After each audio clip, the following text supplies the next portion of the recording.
Hi, everybody. It's Reed. So here's what happened.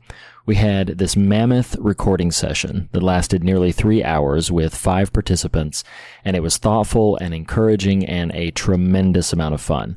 But unfortunately, the next day, we discovered that none of the audio was captured for one of those people involved, specifically Ian Olson. We were unable to reschedule a do-over with everybody, so we tried this solution.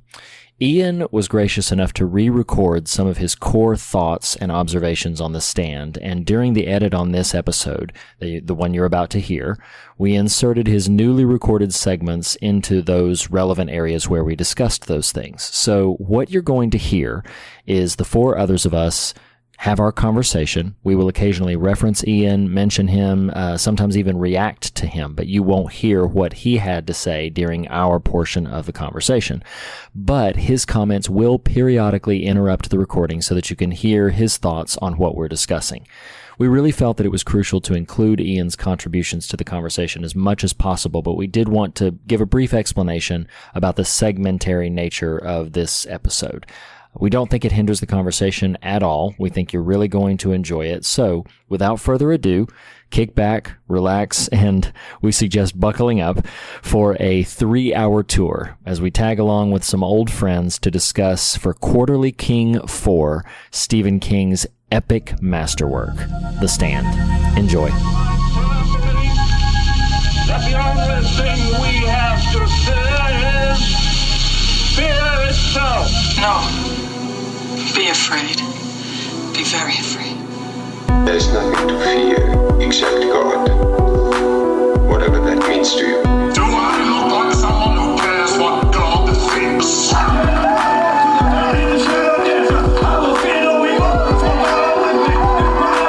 do I say this? Because we got Holy Ghost power! You're listening to The Fear of God, a podcast exploring the intersection between Christianity and the horror genre.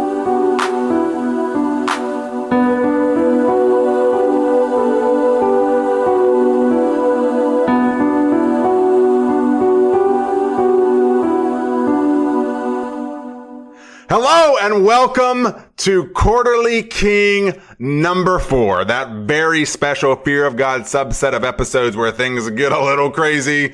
One day Uncle Stevie is hopefully going to stop by. In the meantime, we do have a party going on for you. With you right now is one of your hosts, Nathan Rouse. Now, we are in, it is a Quarterly King. That means it's going to be a very special episode. Reed, who is usually with me right now, he is off in Los Angeles or Portland or some other, kind of part of the country. He's going to be back momentarily. In the meantime, I want to welcome you all to this very special episode. We've been hyping this episode for quite a while now. If you're unsure and can't read the feed, we are today covering Stephen King's seminal landmark work, The Stand. We're doing a little bit like we did with It, our Quarterly King number 2 from last year, featuring some of those fellas. With us right now is Fear of God favorite Blake Collier, the old mall walker himself, is present and accounted for. Blake, welcome to the party. Hey, Nathan. Right now I'm actually recording from my local mall. I'm walking around. I'm carrying my laptop with me. It's great. Yeah. Man, well, hey, stop stealing. And suddenly you're a mall security guard.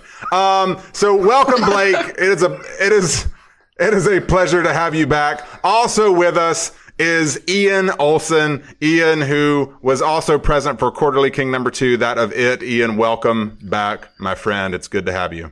Now, we got to give a shout out right now because Andy Whitfield, who was our everyman on Quarterly King number 2 with It, he was scheduled to be with us. As of about an hour ago, life conspired against him like Stu on the road to Las Vegas. He had to be left behind. It is unfortunate, and we will miss him, but his presence will be deeply felt, and we'll keep your spirit alive, Andy. We're going to pour out a cold one for you, Hillabofus. So, Andy was going to be with us, but in his stead, we are featuring today the one, the only, not to be confused with Zach, Taylor, or Isaac. It is Jeff Hansen. Jeff, welcome to the party, buddy. Yes, I am here in Crestline, California, watching out for Mark Duplass creeping in the woods. Oh, my goodness. Okay. Well, yeah. Well, if you see Mark and or his Duplass, please alert us, because we are interested in that. But Jeff, welcome to the show, man. It's good to have you. Thank you. I'm glad to be here. Long time reader, first time guest. It's good to have you on the show. At some point, I'm sure Reed will join us, but while he's traipsing about the reaches of the country, gentlemen, I did want. So Jeff, you might have listened to the It episode and heard last time around. So in the book It, and in the subsequent movie, there is the Losers Club, right? It's the band of characters. They each kind of play a certain role and that sort of thing. Well, I had the distinct joy of assigning characters to us as the Losers Club, the Fear of God Losers Club, last time around. Well, I kind of wanted to do something a little similar with The Stand. And I'm gonna keep Andy on here. I had Andy on here, so I'm gonna keep him on here. He even gets a character too. Like I said, we're gonna keep Hillabofus alive.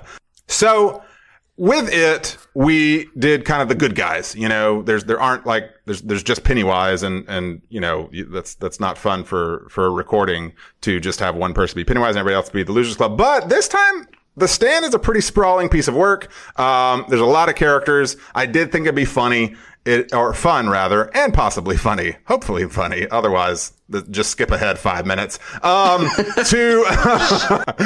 So I am going to assign us some bad guy characters. Are you guys ready? Are y'all excited? Yeah, let's go. All right. So, Ian, you're up first, buddy. Well, actually, a question real quick, and Reed can answer this when he comes on board. What have y'all done? Have you just watched the miniseries? Have you read the book? Have you done both? Chime in and tell us. I first read The Stand at the tail end of 3rd grade, which would have been after spring break in 1994. And I had the uncut edition, and it was later that I read the original. And 1993 and 1994 is when I read the entire Stephen King corpus to date.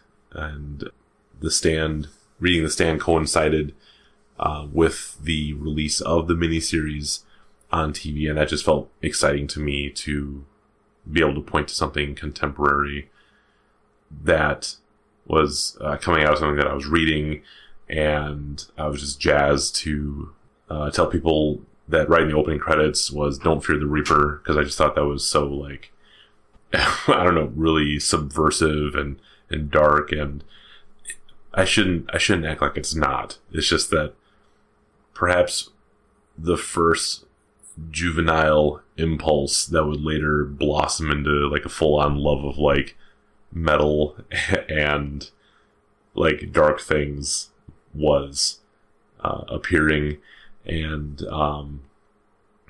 obviously it was a weird year, and I probably should not have been reading all that stuff, and despite being in many ways a sweet, considerate, and polite 3rd grader, the fact of the matter is that I was familiar with a lot of adult stuff, having read those books. I had also read some John Grisham and some Michael Crichton beginning the year before, because that was back when I would do grocery runs for my mom, and the deal was, I'd ride my bike to the grocery store, and if I got everything on the list, I can get, some paperback off the rack. So, I'd read Jurassic Park and The Great Train Robbery and Rising Sun and Sphere, and then The Firm and The Pelican Brief and The Dark Half, and just all manner of stuff that, a 3rd grader probably just doesn't need to become acquainted with yet. And since it was the uncut edition, that led to me asking my mom what ejaculate is. And look, that whole scene I probably should have known just to leave well enough alone and just consult Webster's or something, but I was still innocent enough where that seemed like a good idea to ask. So it wasn't. And there was a little bit of skepticism. Skepticism? That's pretty weak. Horror at what I was reading, and yet nothing happened. And I kept on reading Stephen King, and Clive Barker came not long afterwards, and this is all why I am who I am today. Okay, goodness gracious, Ian. Okay, so you've read the book. Okay, Blake and Jeff. I listened to the audiobook and also watched the miniseries. I started the audiobook, did not make it very far, so I watched the miniseries. All right, all that mall walking, and you didn't make it very far in the audiobook. That's a shame. So I have a hard time listening to audiobooks. I listen to all the podcasts, but for some reason, audiobooks just they're hard. I don't know. Right. So I did listen to the audiobook. I have read the book before. I've seen the miniseries before. I did not rewatch the miniseries specifically for this, but we can get into some of that. So, okay, good. Because I don't totally know if every single thing syncs up. I am referencing characters from the book specifically. I don't know if everybody shows up in the miniseries. So, Ian, I'm going to start with you. Okay? You ready? All right. So, Ian, to my knowledge, you don't have an online presence, or at least a social media presence. Is that right? Well, I am like so proud of you. I'm impressed and proud. So I want you to send me some tips for how to make that work in the reel. So Ian, all right. So Ian, just like you like to show up for short spans of time, but you make a big impact. So Ian, I'm going to make you, for our episode, the kid. You are the kid. You're not around much. You're not around much, but when you're around, it's a big deal, and we better watch out. Okay. So again, he's not here, but I'm going to give Andy a role here. So Andy is very active on social media, and it's really quite fun and hysterical to watch. Until recently on Facebook. Well, I know. But we're going to go with the not so recently. So Andy is the guy who puts on airs online. He's developed this razor wit and persona that surely must be a form of compensating for some ways he was treated in a former life. So Andy is going to be our herald. Okay. So Andy is Harold Lauder. Because in post Captain Tripp's life, Andy has he's remade himself. Now, what that means though, Blake, you kind of let Andy do whatever he wants to you. You're a good friend to him, but you let him do whatever he wants. So you are going to be our Nadine. You're going to be sweet. Nadine. Oh, okay. I'm good with that. So Andy is the.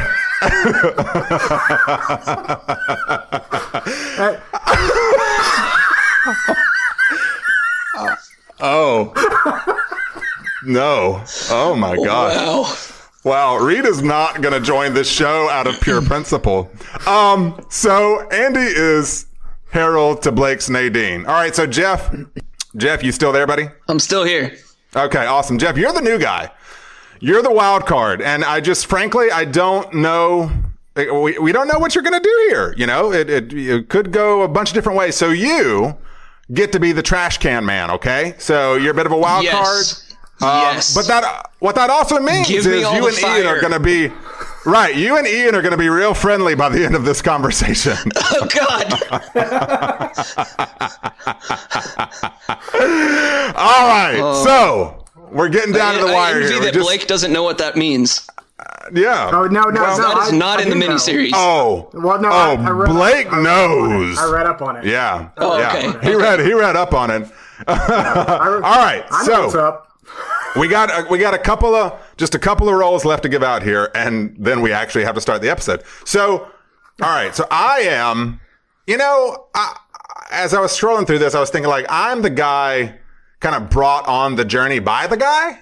I in the Fear of God world, I'm kind of the right hand to the guy. I'm also someone occasionally prone to eating rats and human flesh. So I guess In the spirit of those things, I will be Lloyd Henreid. Okay, so I'm gonna be Lloyd. The guy who answers to the guy. Now, what that means. So hopefully he's back in time to receive this accolade. But I just wanted to dole out. So and you guys know this about him, but Reed is. He's gonna be Molly Ringwald. He is yeah, buddy. No, even better. Reed is he's the hard case. He's the tall man. He is that old creeping Judas. He's the walking dude, the man in black. He is the dark man. He is the king of nowhere. He is the main man. Reed is the last magician of rational thought, the big guy, the grinning man, the terror that flies at noon, at midnight, man of the West. Reed is Richard Fry. He is Robert Fremont. He is Richard Fremantle. He is Randall Flagg. He is Russell Faraday. He is the Lord of Dark Mornings, the Dark Prince, this man of far leagues, Moon. That spells, hey, lackey, can you dig your Reed? Reed, you're here! Buddy, welcome to the show. We're so glad to have you. Baby, can you dig your man? He's a righteous man. Oh, thank you. Business up front, party in the back. I require him to do that. Yeah.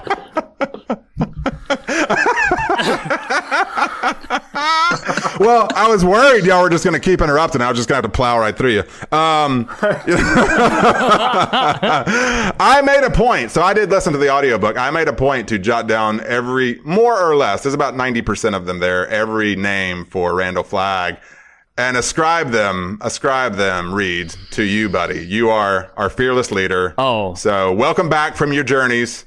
Okay. It has, I am very, very happy to be here. Wait, hold on just a second. I just realized that since I'm Nadine, does that mean that Reed and I are going to get to know each other really well, too? Hey. How you doing, Blake? I've missed you, buddy.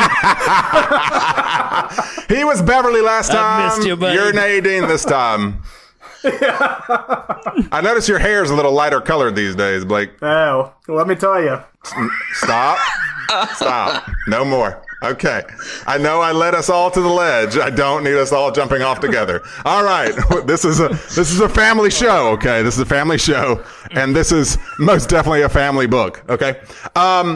So now that the gang is all here, gathered in Las Vegas, tinkering out in the desert, trash can man, do whatever the hell it is you're going to do. Okay. I am curious. So this book, if you've never read this book, it is definitely worth your time. It is an excellent work of fiction. This second go round for me, I enjoyed far more than I did the first round, and I even liked it the first time through. But the story in its most basic germ is it starts with an apocalyptic, virus that wipes out basically the world's population more or less, but a few stragglers and here and there. I'm sure if we had a Glenn Bateman on our show, he'd tell us exactly how many people survived, but we don't.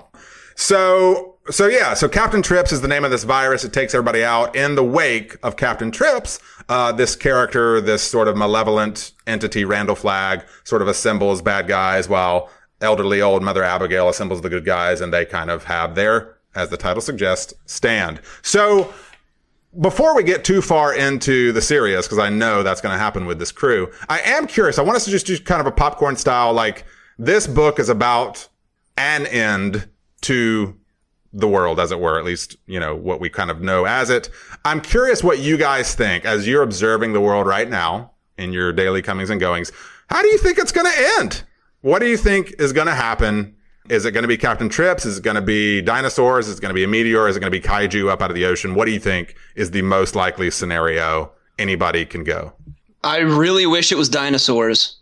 Yeah, no kidding. But that'd be awesome. I think what it will be is people on the internet staring at their computers, phones, and heads just exploding. Okay, thank you, Jeff, for that offering. That was rather dark. I think I'm going to have to go with the plants and trees are going to take us out like in The Happening. Oh, God. That is a terrible way to go. AKA climate change and sun death. Yeah.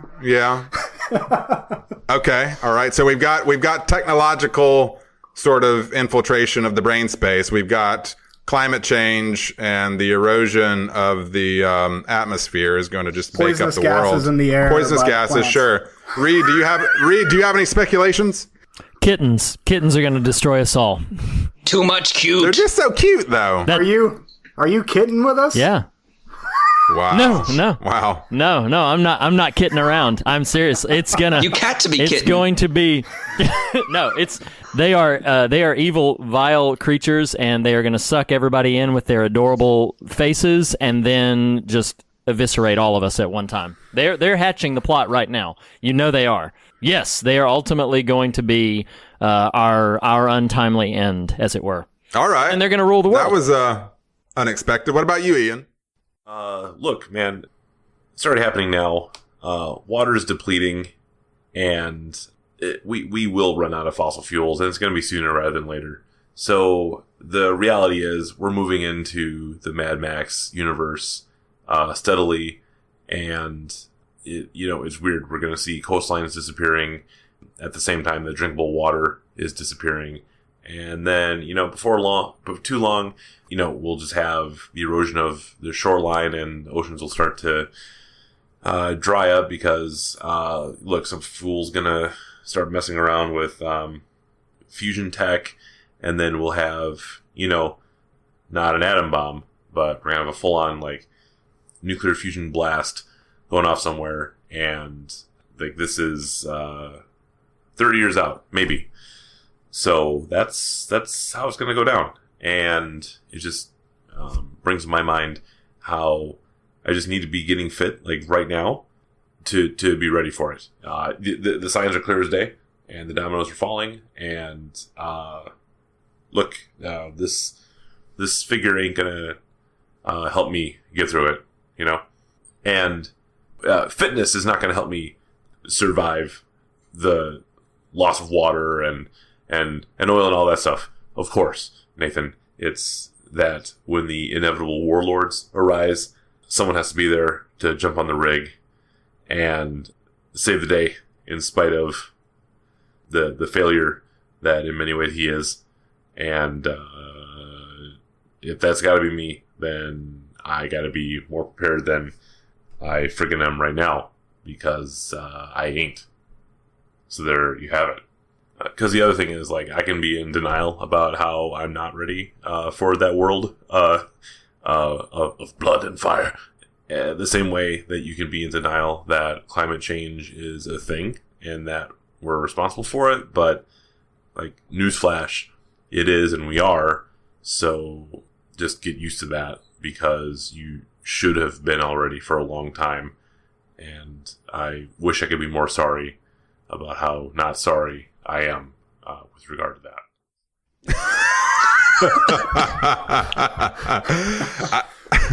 Okay. Because fitness is going to help you survive climate change's effects. So it's going to be Waterworld, is what you're saying. Yeah. I actually think that we are closer to a Captain Trips than we'd like to think or like to know. I think that's probably not too far off. Biological warfare. Yeah, man. I think that's probably closer to reality than we want to know. I like how it was we're all being somewhat facetious, and then you bring that in, it's oh God, yeah, you're right. I don't think call my mother and tell her I love her. I don't think Ian was being facetious. Nobody was except Kitty Cat over here. Sanrio's surprise. I seriously think the plants have it out for us. Yeah. Hello, Kitty. All right. So thank you for indulging that. Yes, everybody, this is going to be one of those episodes where it's just going to start at a certain place and end at a certain place.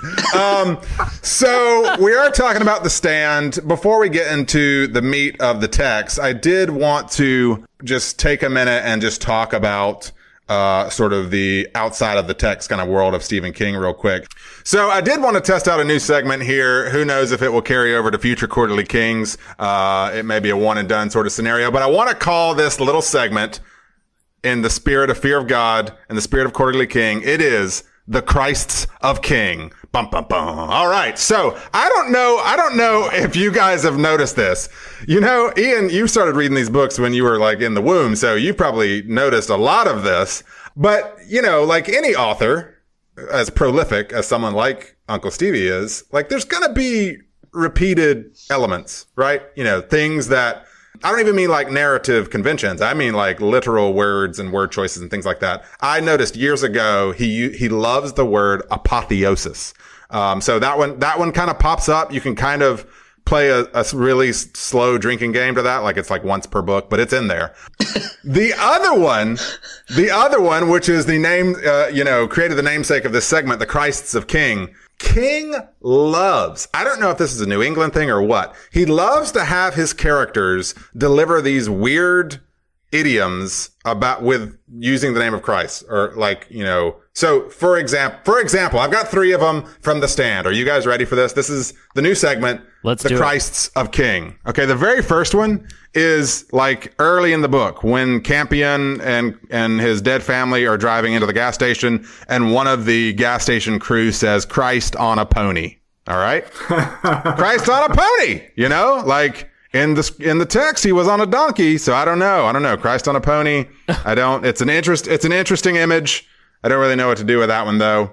The second of the Christs of King, as they appear in The Stand, is uttered by Stu Redman when he's in the lab, and this is a fun one. Oh, okay? Yes, I remember this one. It's not as fun as the third one, but it is a fun one. It is Christ in a sidecar. Christ in a sidecar. Yeah, I want that bumper sticker. It's like my boss is a Jewish carpenter.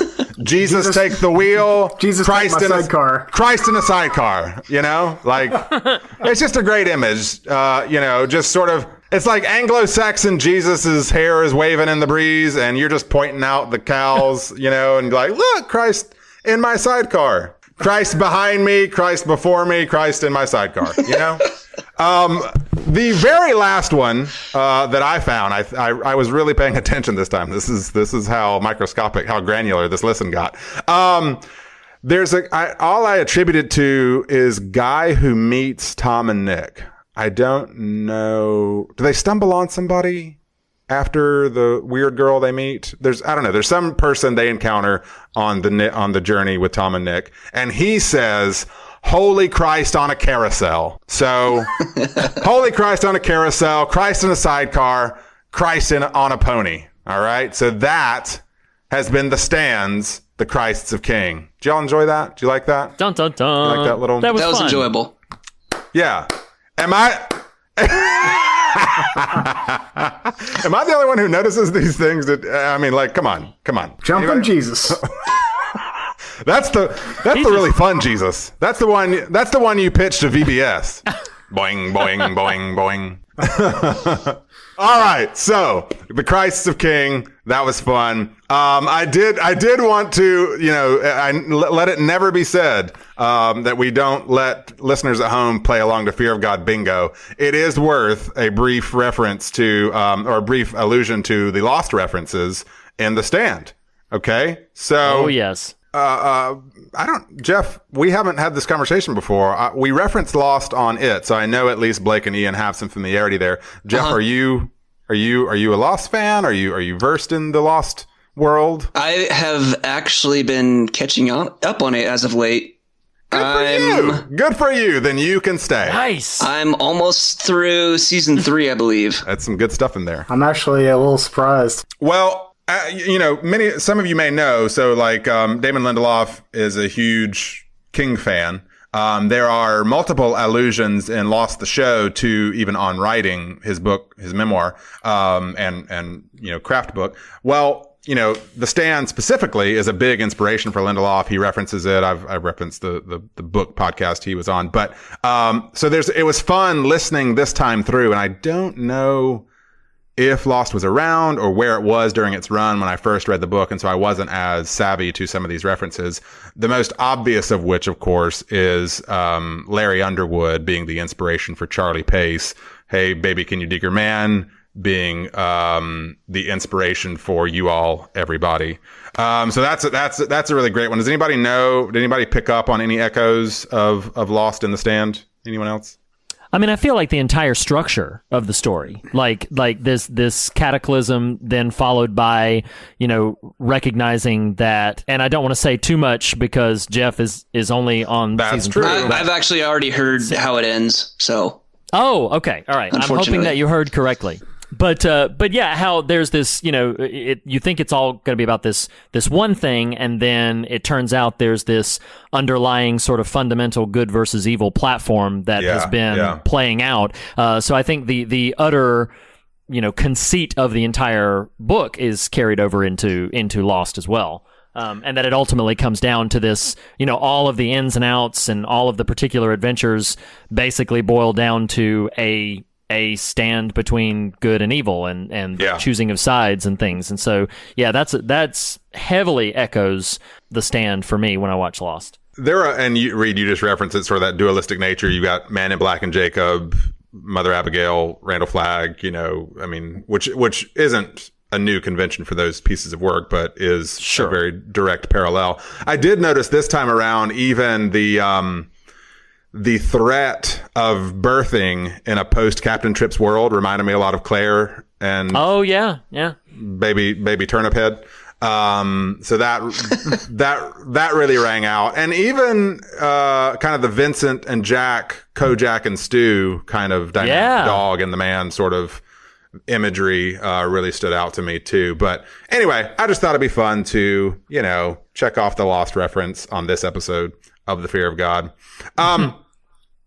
Two quick. So if you're unfamiliar with the formatting, we like to talk about specific little trivial bits associated with the work. I've got two of them, and then we'll jump into likes, dislikes. But Reed, anybody who has real specific sort of trivial knowledge about the writing of the work, feel free to throw it in.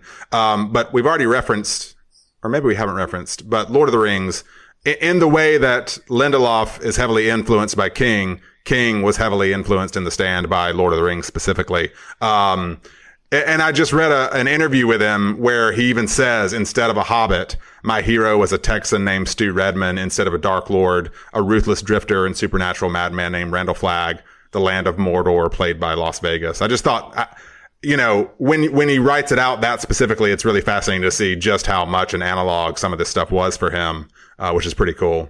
I don't know. Reed, did you have any thoughts on Lord of the Rings comparisons there? I mean, connections to Lord of the Rings,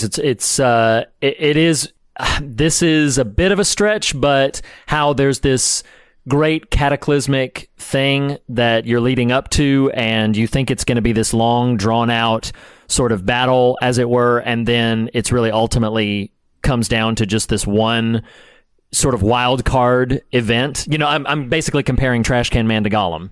There's this one sort of wild card figure that ultimately sort of stops everything. That's really the primary thing that stood out to me in your comparisons there. But yeah, it is difficult when you look at a work this big and compare it to other sprawling works.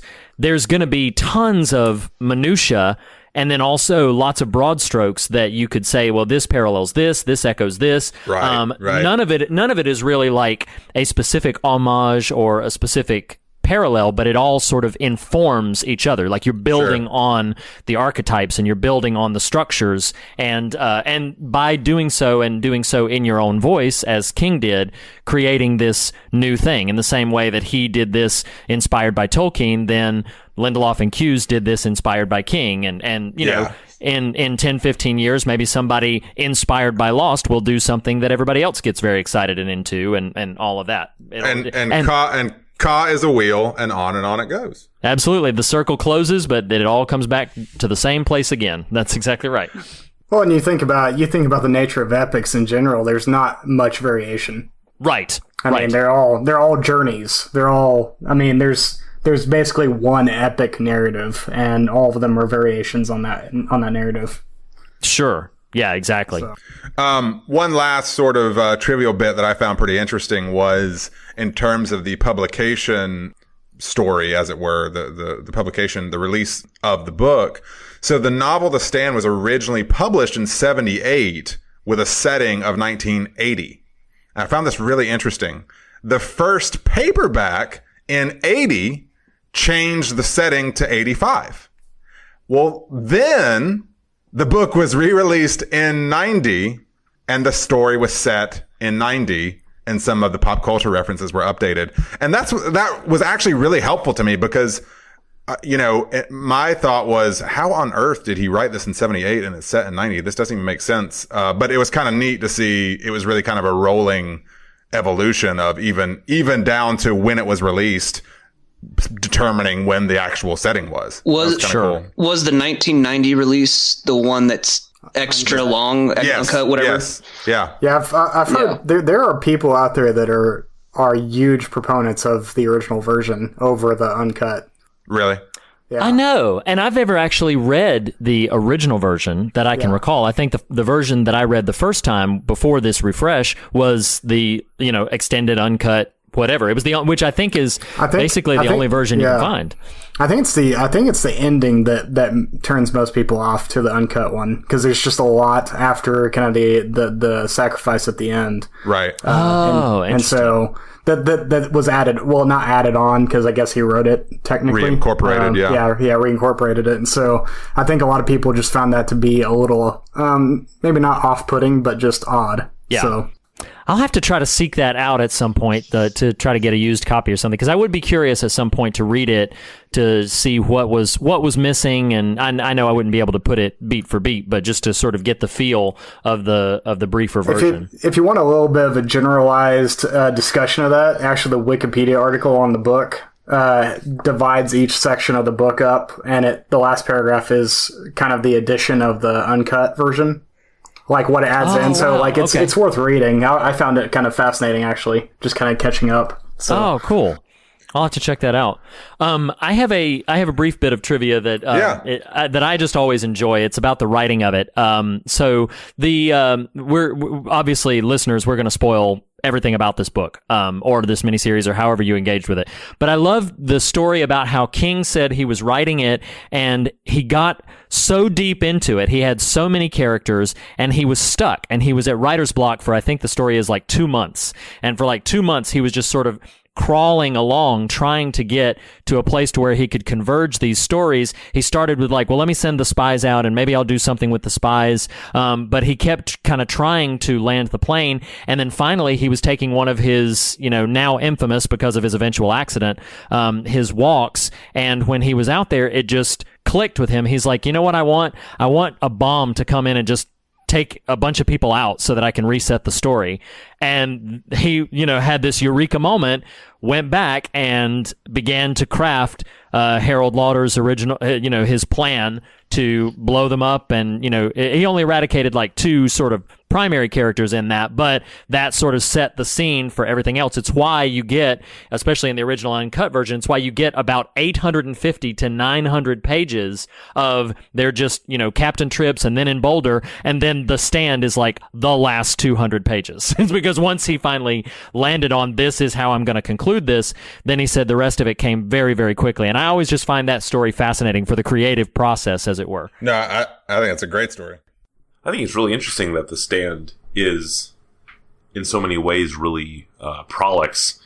It is so preoccupied with people just talking to each other. And they might be on the move, but, this is not your standard post-apocalyptic, survival fare where, every other moment, you're beating someone's skull in because, you're trying to keep your tribe alive, even to the detriment of others. It's a bunch of people who don't know what the flip is going on, how to make sense of it, and they're trying to figure out what's going on and make sense of it by talking to whoever they can find. So in many ways, it feels more grounded in a way because, I don't know, we don't witness, a dozen, natural born badasses come into their own the moment that 99.9% of the population dies. Because that's always the bias that we bring to any, film or TV show like this. We identify immediately with the survivors when the reality is that most of us are not going to have, what we need to survive some scenario like this. And what makes that especially heavy is the fact that it's just sheer chance most of the time. It's not going to be a long decline scenario where it's like the strongest survive and, so you got to be tough to make it. like with Captain Trips, it's like, hey, so 4,000 of you in the continental United States just have the antibodies to not succumb to this thing. And that has that, you bring nothing to the table there. You know, there's no accomplishment that you can boast in, you know, there's no preparation that you could possibly have done to, you know, in the meritocracy of survival, like, that makes you emerge. It's just like, hey, I didn't die, huh? And that, obviously we're still going to identify with the survivors because no one will immediately identify with the hundreds of millions of corpses. That is a narrative dead end, obviously. But it at least is more reasonable that, you know, we should identify with a Stu or a Nick, who, as far as types in this sort of mode of narrative fiction, are unremarkable. And I'm saying that advisedly because I don't mean that they are, in real life, that they would, I'm not saying that they would not be worth consideration or not special in some way. I simply mean that they are a common type of person, the person who goes unsung in the normal din of life, with all of its vicissitudes, the viciousness of the world coming at you on a daily basis, in the normal workaday humdrum that preoccupies so much of us so often. Most of us do not, for the most part, stand out to one another. And that's just the way it is. And that is what typifies most of these survivors. So, is that realistic? Yeah, I think there's a degree of that. And at the very least, it makes the form of The Stand and its material different from other, you know, post-apocalyptic kind of tales. And man, there's a lot of talking. And it's interesting that the stand of the title seems to imply like a big battle, but I know this will come later, but I'm going to spoil it already. The stand that takes place is essentially, you know, a testimony and its words, and therefore it's really not different in substance from most of what's happening prior to that.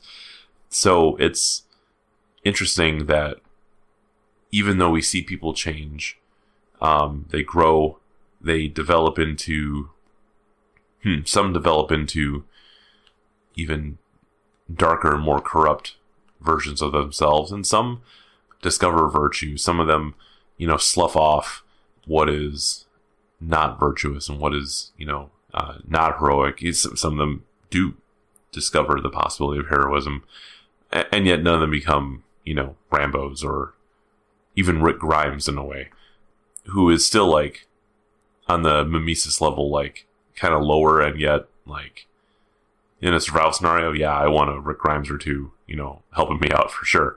And we just don't get any of those people. It's just that people interacting and trying to make sense of this mess is what characterizes this entire book. Right. No, I agree with you. It's like Captain Trips has a lot of different things that you're introduced to different characters, some of them for a chapter at a time. And then, you know, after the sort of the devastation of it, you're right. And to be honest with you, the conversations in the book are some of my favorite parts. The interplay of ideas, people trying to come to terms with what has happened in the world and what they are supposed to do to be in the world. That's part of why I think the book resonates so powerfully, even after all this time, is because that's what we latch onto. We don't know exactly, like, if it was filled with elaborate action pieces and chess moves and lots of back and forth upper hands, I think it would honestly be a lesser book, because that's not what's so interesting about it. What's interesting is this thing has happened. How are we going to be in this new place that it, you know, this new world and what it looks like, and how do we navigate all of that? That's what's really compelling and fascinating to me. So yeah, I completely agree. And as much as I would probably sort of, you know, scratch my head a little bit at how shrift the climactic battle is, I mean, literally, you're building up to it, and then the climactic battle is about 30 pages, like if that. And it's not even really that. It's just them. Yeah, they're just coming together, and then just very quickly things happen. And so some people might bemoan that as a bit anticlimactic, but I kind of like that in the sense, and that's not uncommon for King in others of his works. I'm looking at you, Dark Tower, but it's also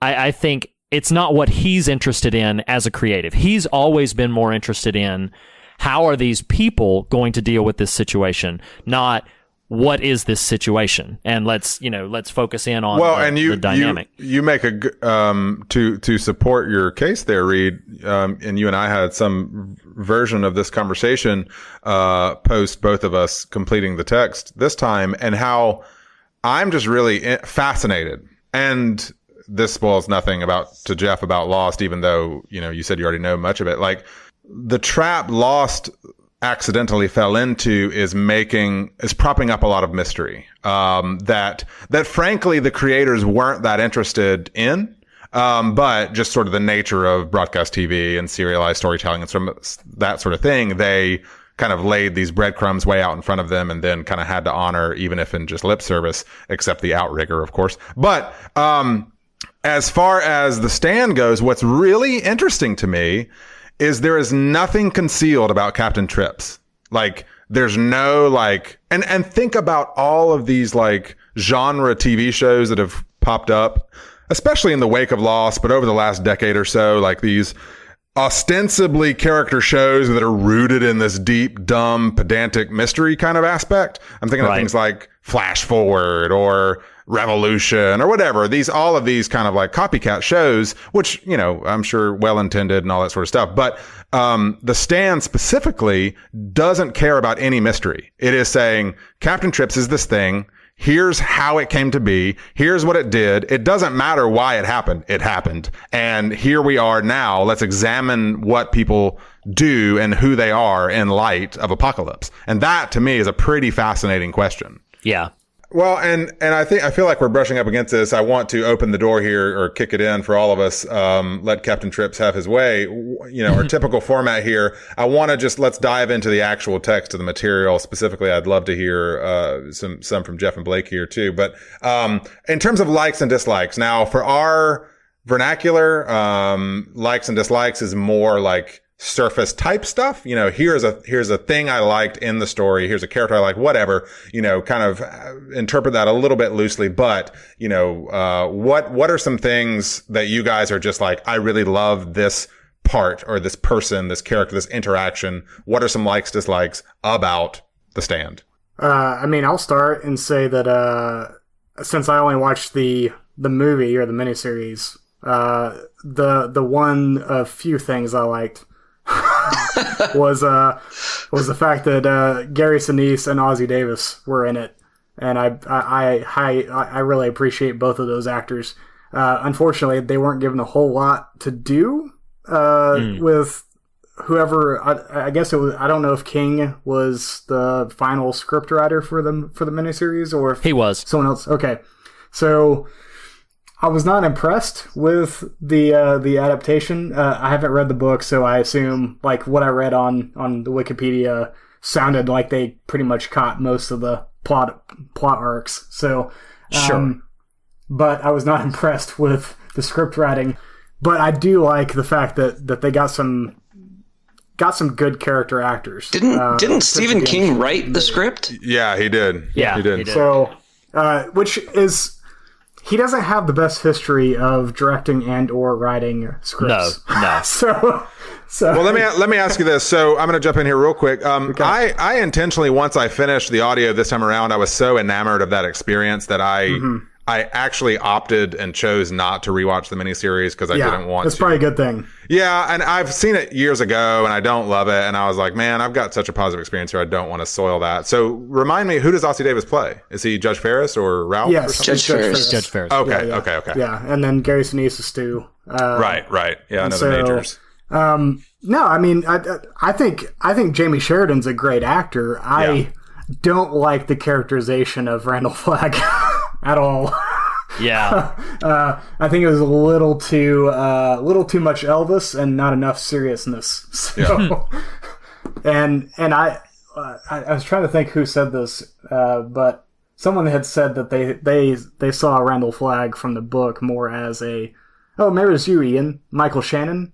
Oh man, that'd be good. No, I said Michael Shannon. Oh yeah, Michael Shannon. Yeah. And somebody said, and this might have been Ian, somebody said Mel Gibson, and I was like, oh dang. Oh yeah, that was me. Yeah, that is. Yeah. I could see that. I could see both of those. So yeah, no, I think Jamie Sheridan could have pulled it off if someone had written the character better for the miniseries. But I just it was a little too. Well, 90s. I think one of the plagues of the miniseries, no pun intended on plague there, actually. But it's just so broad, and I'm not even knocking it. They tried to cram 1,000 pages into 6 hours of material or 6 hours of screen time, and that's just a lot to try. And as far as hitting the arcs, they did a good job, from what I can tell. Yeah. That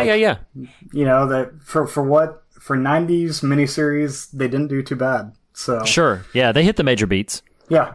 Jeff, what are some thoughts from you, buddy? Some likes, dislikes. One of my favorite things, which I'm going to try not to skirt into theme here too much, but Larry's character arc, I just love. One of my favorite things that writers do is start with a character that you immediately don't like, and then by the end, you're rooting for him. Sure. And with Larry, it's not only that I was rooting for him, it was like, wow, I want his bravery. Yeah, that's awesome. Yeah. Hey, so Jeff, maybe you and I can banter a bit about this, because I had, when it came around to me, my exact mention, my only dislike was going to be how deeply I connected with Larry Underwood this read through. And that was not the case so I first saw the miniseries, then read the book, and then I have seen the miniseries a couple of times over the years since then. So my familiarity was much more in the miniseries with those characters and those characterizations. So Larry is just sort of part of the ensemble. But this time around, it stuck out to me so heavily. And here's what I want to get your thoughts on, Jeff. I don't know how much other King you've read, but I have a theory about some of his material that I feel like he includes in perhaps all of his works, at least all of the major ones, somebody that I want to maybe say this is a personal thing for him, like a personal sort of related journey. He usually includes a creative type who has busted up their life and has a redemption arc somewhere in the narrative. Like it's Jack Torrance in The Shining. Just to interrupt you real fast, I have not read any other King except I just started The Shining last week. Wow. Okay. All right. So you'll see this. You'll see this in Jack Torrance's character, and that's all I'll say about that. But I find it fascinating because I feel like in a lot of his works, he's had so many now I couldn't say all of them, but in a lot of his works, there is a character, usually a creative type, a writer, or in this case, Larry Underwood's a musician. Somebody who has a creative sort of framework and they have just utterly sort of busted up their life, but at their heart, that they really don't want to be that way. They don't want this to be their story. And so then you get to follow them as they are sort of faced with these monsters and have to choose whether or not they are actually going to change the story that they're a part of and change how they are in it. I don't know if that resonates with anybody else, but that stood out to me strong for Larry Underwood in this reading of The Stand. Yeah, I feel like all the creative characters that he has in his books are basically trying to get out of their cocaine period. Yes. I mean, seriously, it's basically him putting his own struggle into his literary characters. Right. And Reed, I think that one of my major themes I'm going to invoke has to do with the final leg of the book, and I think I was powerfully moved by the resolution of Glenn and Ralph and my gosh, and goodness gracious, Larry, yeah. By just that the way that their stories resolve, I was very moved by, and just sort of in a way that and Jeff, maybe you can speak to this because you're listening to the audio as well. Is why I say that. Like, I'd read the prose version before, but had never listened to it, and that was such an engaging experience this time around. Like, I really, really enjoyed the experience of listening to the text. I don't know, it was just a really cool way to experience it. I think I mean, I've got a laundry list here, but one of the things that's something no one has said yet that I want to throw in as a like, dislike, or as a like rather, is, and King is to me, this is an example, or I would use it as an example of just the strength of King as a writer. This is about a third of the way through, maybe towards the tail end of the Captain Trips section of the book. Maybe it begins, whatever's after that. There's one little one, and then it happens again in a flurry of them. There's the Disney World story, right? With this family that goes to Disney World and they're spreading Captain Trips everywhere. Well, oh yeah. Then there's I called it the Parade of Death. I love that chapter. And again, I listened to the audio, so I'm not paying attention to chapter breaks and stuff, but I think it's a whole chapter where he just recounts all these incidental and accidental deaths that are not Captain Trips related, but are indirectly caused by Captain Trips experiences. Does that ring a bell at all? Yeah, I like that a lot. Oh, yes. Oh, yeah. Whole chapter. You're right. It's I love that sort of break in the action. It's like, hey, let's just showing the strength of King as a writer. You've got this massive umbrella of The Stand, the story, in the middle of which is just this little parade of vignettes that are just like, here's how the rest of the world is reacting to what's going on. I just love it. Well, and this is not a theme specifically, but I think it speaks to something that I'll bring up when we get to the thematic part of the conversation. That chapter also illustrates quite subtly how these people all survived the virus. Right. And there's this impression given, especially by, it's called The Stand. It comes down to Vegas versus Boulder, or, Vegas versus representatives of Boulder. And so there's these like good guys and bad guys, right? And you get this sense of these people who survived the plague survived it for a purpose. And what I really love about that chapter is it shows like, hey, these are people who survived the plague. Somehow were touched, as they speculated in Arnett, Texas, about, touched by the finger of God, as it were. And so they survived that, but then still just stuff happened. Just the things happened. This poor baby falls and hurts itself and cripples itself, and these people are messing around with a gun that they don't really know how to operate, and wind up killing themselves that way. And there's just these choices that cause these things to happen. And I do love how King. So King has always been sort of like theologically minded, as it were. That's not to say that he's an overtly like religious writer, but I feel like his particular sort of theological framework is most exhibited in The Stand, because you get sort of God influencing things, and you get a force of chaos, is what he would probably call it, the forces of evil, the forces of darkness, the imp of Satan, as it were, influencing this other thing. And then you have just things that happen. Just in the interplay, things that happen. And I find that immensely fascinating. That's part of why I love that chapter so much, is because... Oh, it's great. Yeah, it's just, there is intention, and there is chaos, and then there is just coincidence happening. I kind of, because it sounds macabre to call it this, but it's a fun chapter. It's like, this is a lot of fun hearing how all these people die, because it's just so inventive and just really displays his creativity as a writer. It kind of reminds you of Final Destination, right?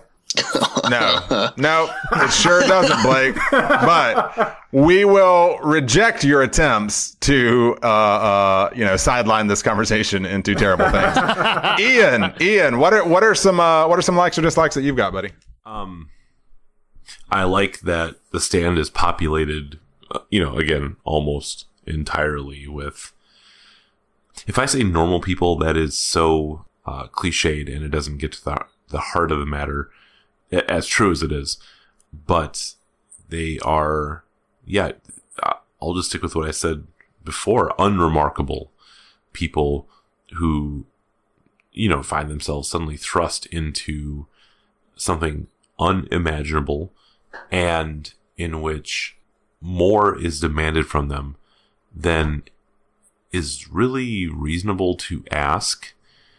And all of them are forced to try to accommodate themselves to receive help from somewhere else in order to make good on the responsibilities that are placed upon them. And some break upon the demand and others, seemingly kind of are carried along on the current. And I wouldn't say that it's something that is simply intrinsic to them, this kind of like upstandingness that was native to them that, makes them better. It's just that some rise to the challenge and ascend, and others, the demand comes. Some try to meet it and are broken, and some refuse it. And, that's an analog for the fear and trembling of every one of us all the time. This is just that writ large, with a scenario that heightens the stakes that are always there, admittedly. Another thing I like is how there's such a clear set of parallels between this and The Lord of the Rings.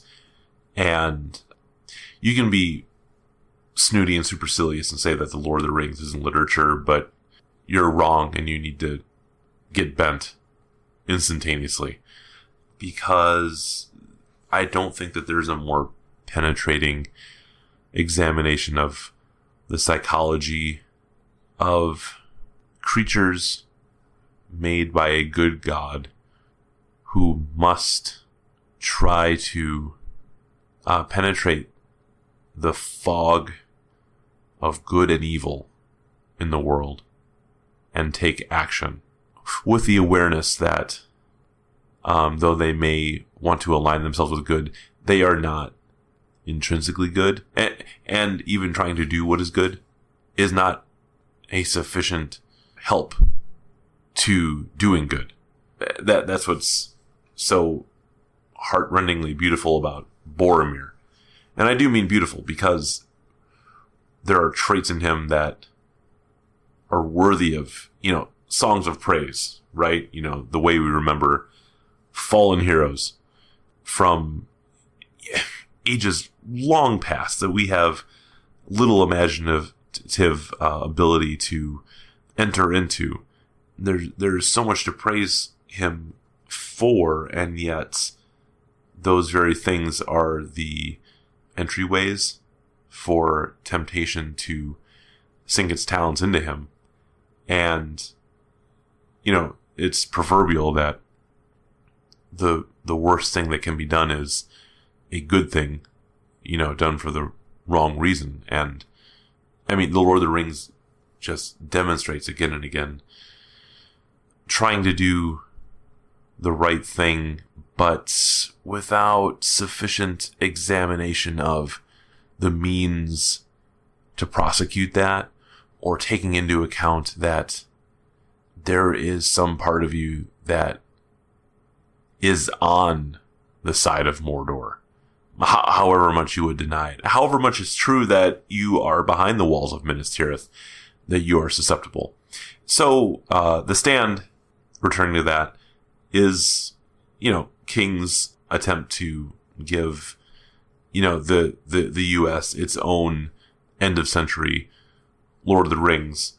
And there's lots of things that mirror the Lord of the Rings, but one of them is the fact that it takes its time ending, that the denouement from the final stand, we have the journey home, and we have, I love that Stu is not able to enjoy the free zone in the same way, in the same way that Frodo, though obviously, of course, happy that he has saved the Shire, he cannot enjoy the Shire the same way anymore. And it's not just that, he's seen the wider world, so it doesn't mean as much to him. It's just that the Morgul blade, wound is an analog of, his encounter with his own shadow in some way has tainted his ability to just go back, psychically, emotionally, to what had been before. And healing has to come from somewhere beyond the boundaries of the world. And there's something that just makes my head throb heart-like as I think about it. I am pierced to the soul over the beauty of that. How that is an analog of how we all need consolation and healing that comes from beyond the boundaries of this actual world. And how bitter that is. That it simply cannot be found here. And we must be here. And I don't think anything can compare to how, Frodo must leave.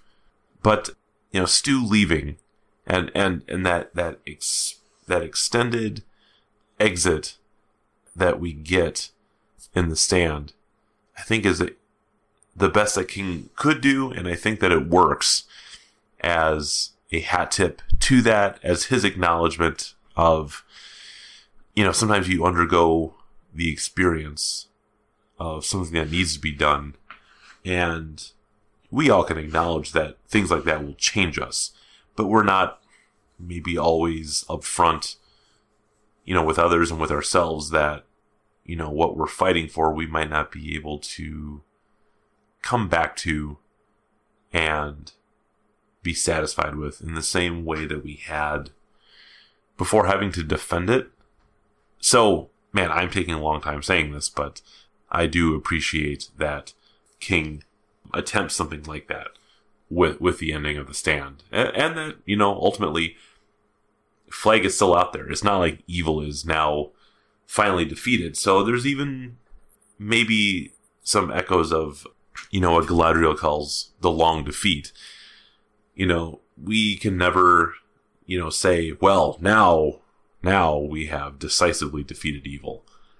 That's not our task. Our task is to clear the fields now so that those who come after us can plant and till once more, but, the rain, the weather, the crop they get, that's not for us to determine or know.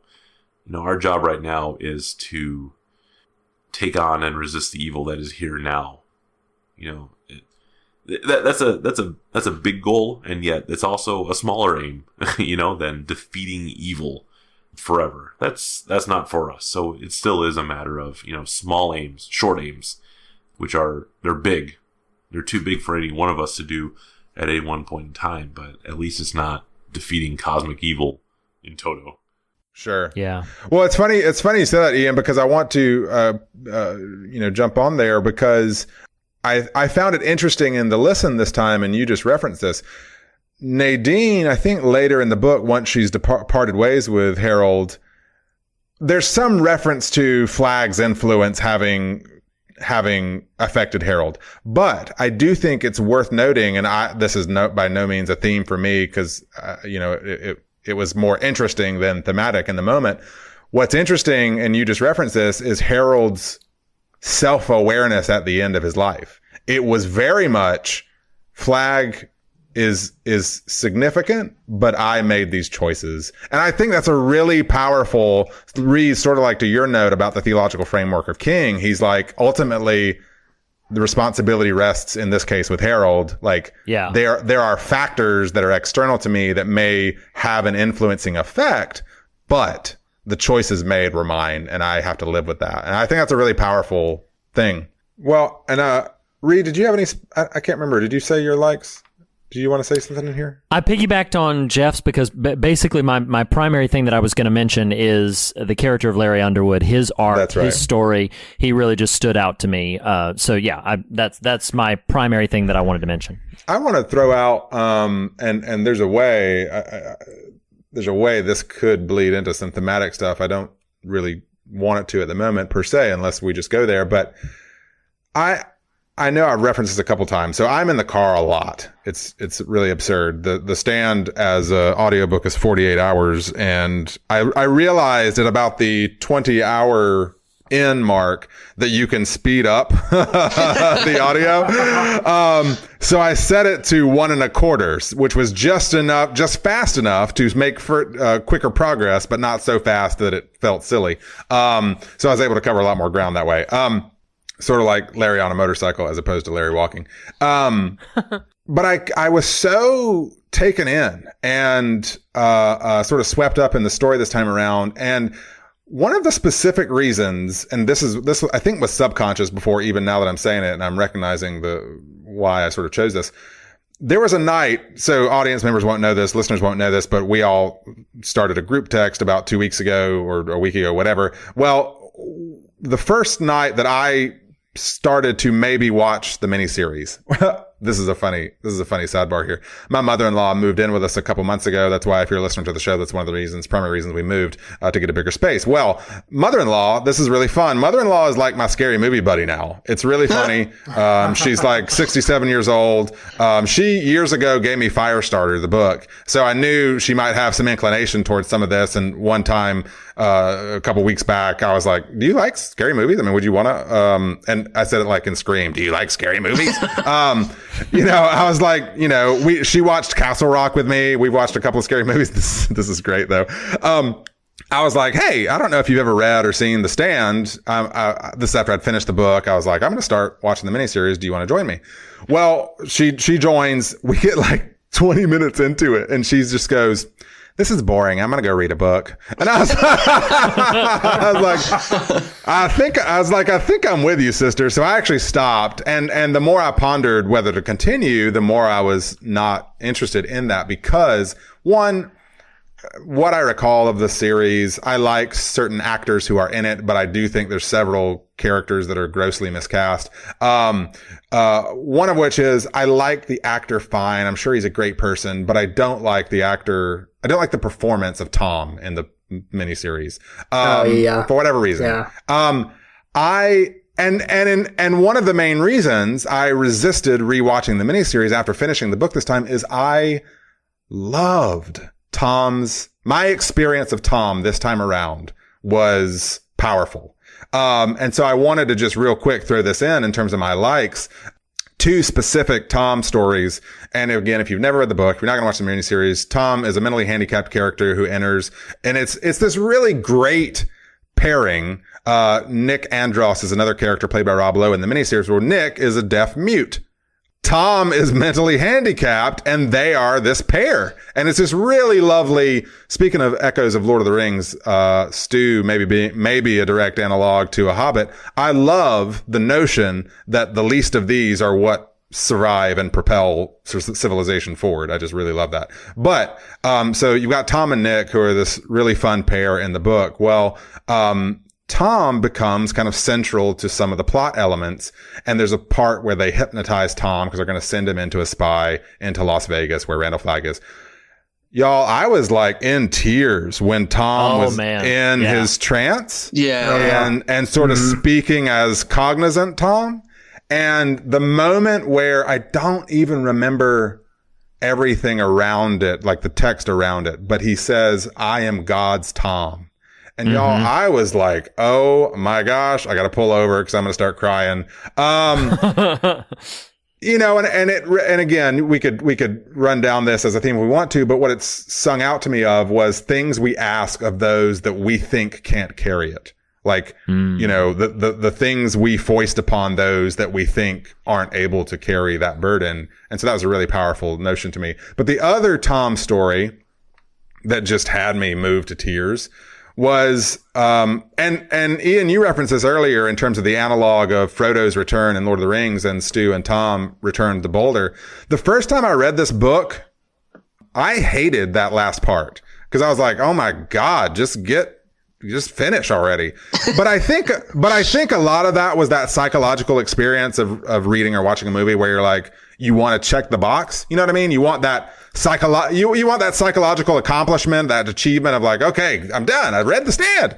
Well, because of that, I didn't really engage and enter into that. And this time around did in a profound way. And Tom singing the first Noel on Christmas morning with just he and Stu was just like magically resonant to me. It was really powerful.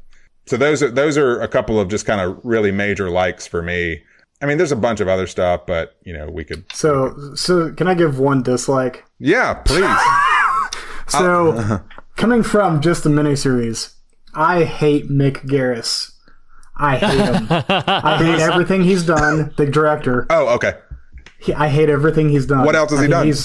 I'm trying to. I looked the other day, and I was looking through the filmography, and I was just like, I love that. I love that you're like, I hate everything he's done. I'm like, well, what else? You're like, I don't know. So I'm looking at. So he did Critters 2. He did Sleepwalkers. Sleepwalkers. Sleepwalkers is awful. It's a bad movie, but I enjoy it. So I will give him that. And then it's a bunch of TV shows like Amazing Stories, stuff like that. But yeah, it's not good. He did write Hocus Pocus for whatever that's worth. So writing Hocus Pocus counts for a hell of a lot because Hocus Pocus rules. And I will not recognize anyone who claims otherwise. It doesn't hold up like you think it does, Ian. Yeah, exactly. No. Wow. I think the miniseries is a slog. Like, yeah. It is. Every choice he makes, directing wise, is the wrong choice. Wow. Like that's some strong words, Blake. No, I'm dead serious. I had to sit through 6 hours of that crap. So no, Blake. You chose to sit through 6 hours of that crap instead of reading a 1,000-page book. Let's just be clear. This is true. Well, Blake, so I was very excited because we were preparing for this conversation, and occasionally I can get, like, usually 3 times a year, I can get my wife to watch something that she would not otherwise watch, usually on Father's Day, Halloween, and my birthday. And for Father's Day, I was like, I really want you to watch The Stand, because you've never seen it, don't know anything about the book, so I really want you to watch. She, I think, would wholeheartedly agree with you, because she spent about 4.5 hours sitting there like, oh, okay, all right. And she did feel... when it gets to that final sort of hour and a half, she did say, she said, okay, some of this is kind of moving, and she said, I do see why you respond to the story so strongly. But she said, like all of the stuff, the sort of the turns it takes, and I think that the miniseries, for whatever reasons, doesn't hold up terribly well. It pains me a bit to say that, but it really doesn't. And part of me wonders if some of course, you said that you watched the miniseries first before you read the book, right? I did, yes. So, I would imagine, do you remember much about your first viewing? Well, I watched it on broadcast TV, so... Yeah, so I did too. Back in the day. And I remember liking parts of it, but there were, like, literally 2 or 3 scenes that I actually remember seeing at that time. So, like, this was pretty much a new viewing for me. Gotcha. So there were parts that I was like, oh yeah, I remember this part. Specifically towards the beginning of the series, whenever people are dying and she's dealing with her, like Molly Ringwald, I can't think of her character name. Franny Goldsmith. Yeah, Fran. Yeah. So she's dealing with her dad's death. It's Franny! I love that we were basically just like, you idiot, it's Fran. She's a central character. Did you even watch it? Yes, I did. Well, that's because I'm a bigger John Hughes fan than I am a Stephen King fan. All right. Anyway. Well, why don't you go find that podcast and join it? So yeah, like I remember that scene where she's dealing with the death of her dad and a few things like that, but I don't remember a whole lot about it. So this time around, I was like, surely there's more to this than what I'm seeing. Because I still recall watching it, and I still, like, it's a memory in my head, and so I don't remember a lot of things from that time in my life, and so I'm just thinking, why were cocaine's a hell of a drug? Yeah, it is. It really is. No, like why are these 2 or 3 scenes so stuck in my head? And I have no idea why, because it is horrid. Like, it is so bad.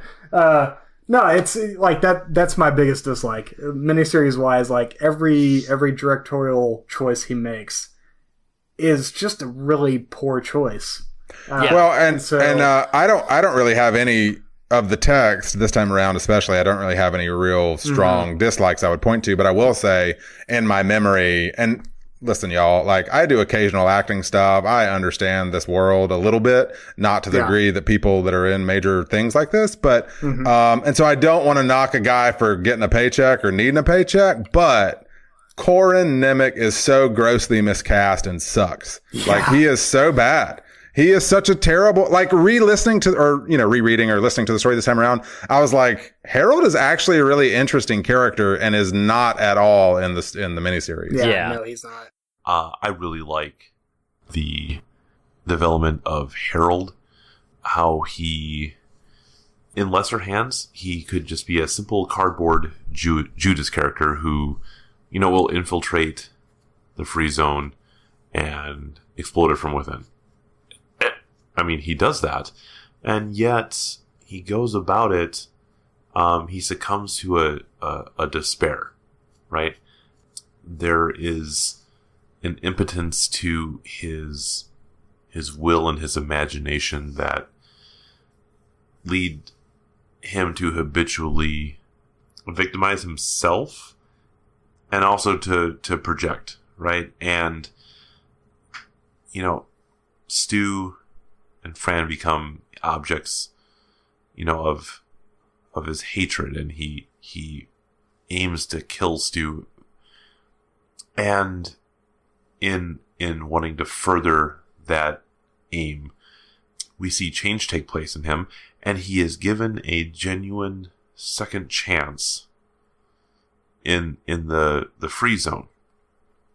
And to all outward appearances, it looks like he is taking it, but we have the insight that he is as warped as ever, and he is held in thrall to Randall Flagg, and he does what he does. We all know what it is.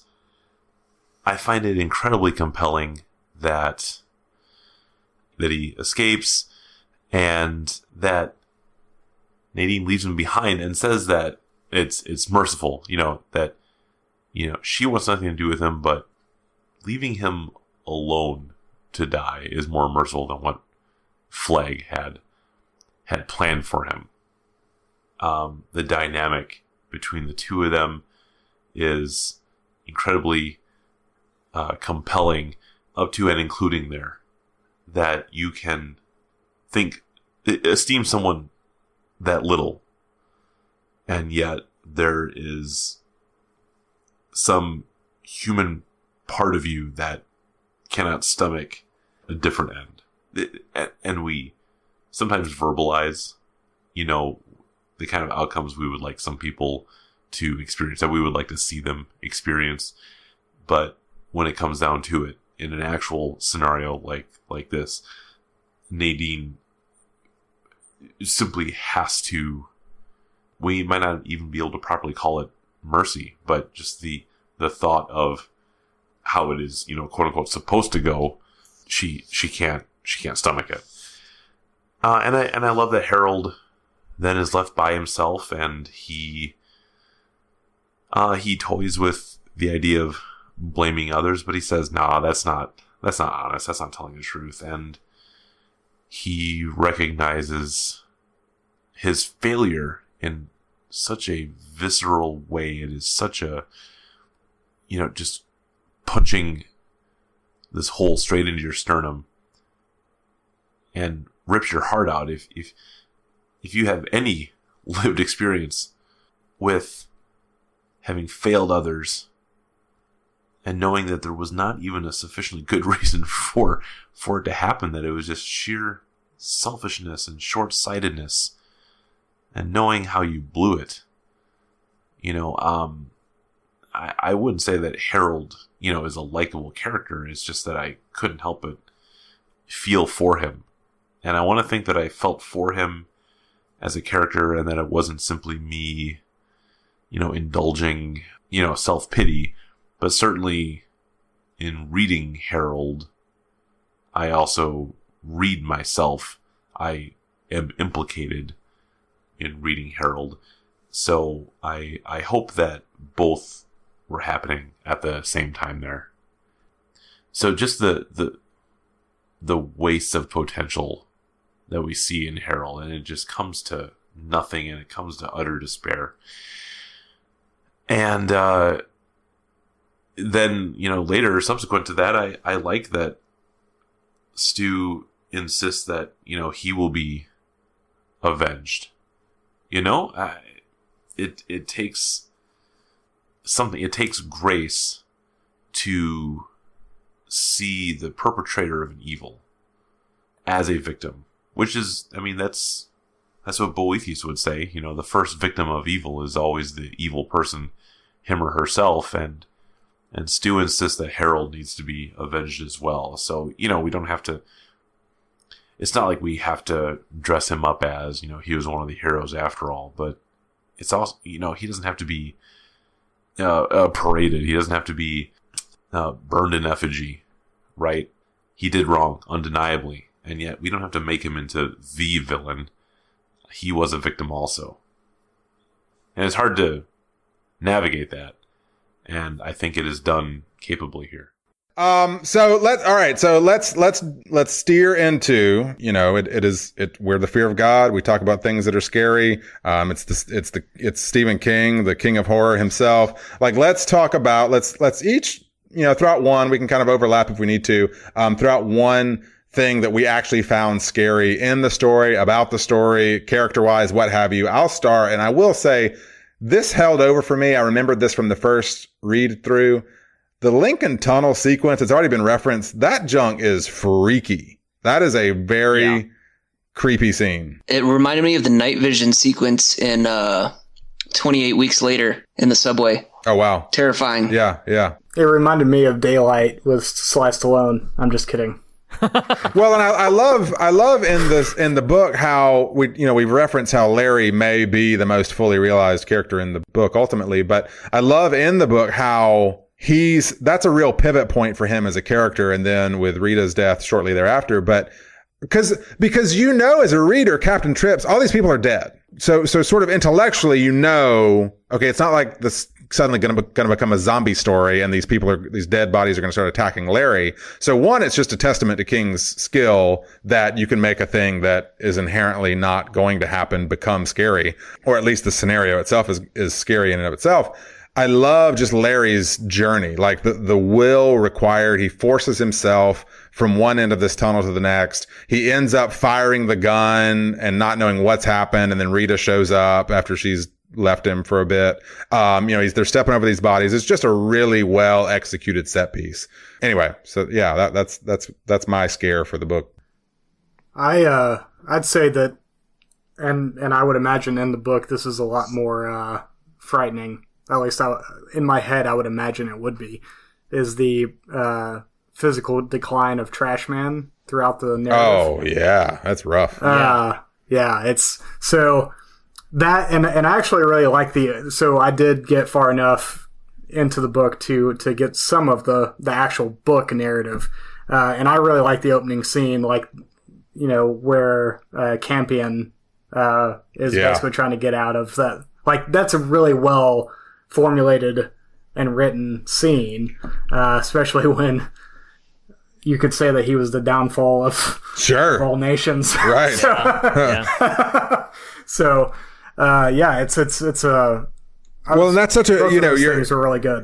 Highlighting Campion, he's such a bitterly tragic character, even though he's got such a bit part to play. Well, he's a highly influential character, even though he's very shriftly in the book. But when he shows up, or when he, haphazardly steers the car into the gas station, and he's asking about the family, his wife and child, that's really... Yeah, it's terrifying. Terrible and depressing. Oh, gosh. What about you, Jeff? Generally speaking, just the super flu is scary because it doesn't seem that far from reality. But more specifically, when Randall Flagg and Nadine, when they meet in the desert, that's just such a disturbing scene. It's gross. Yeah. There's really not anything more to say about it. It's just it's disgusting.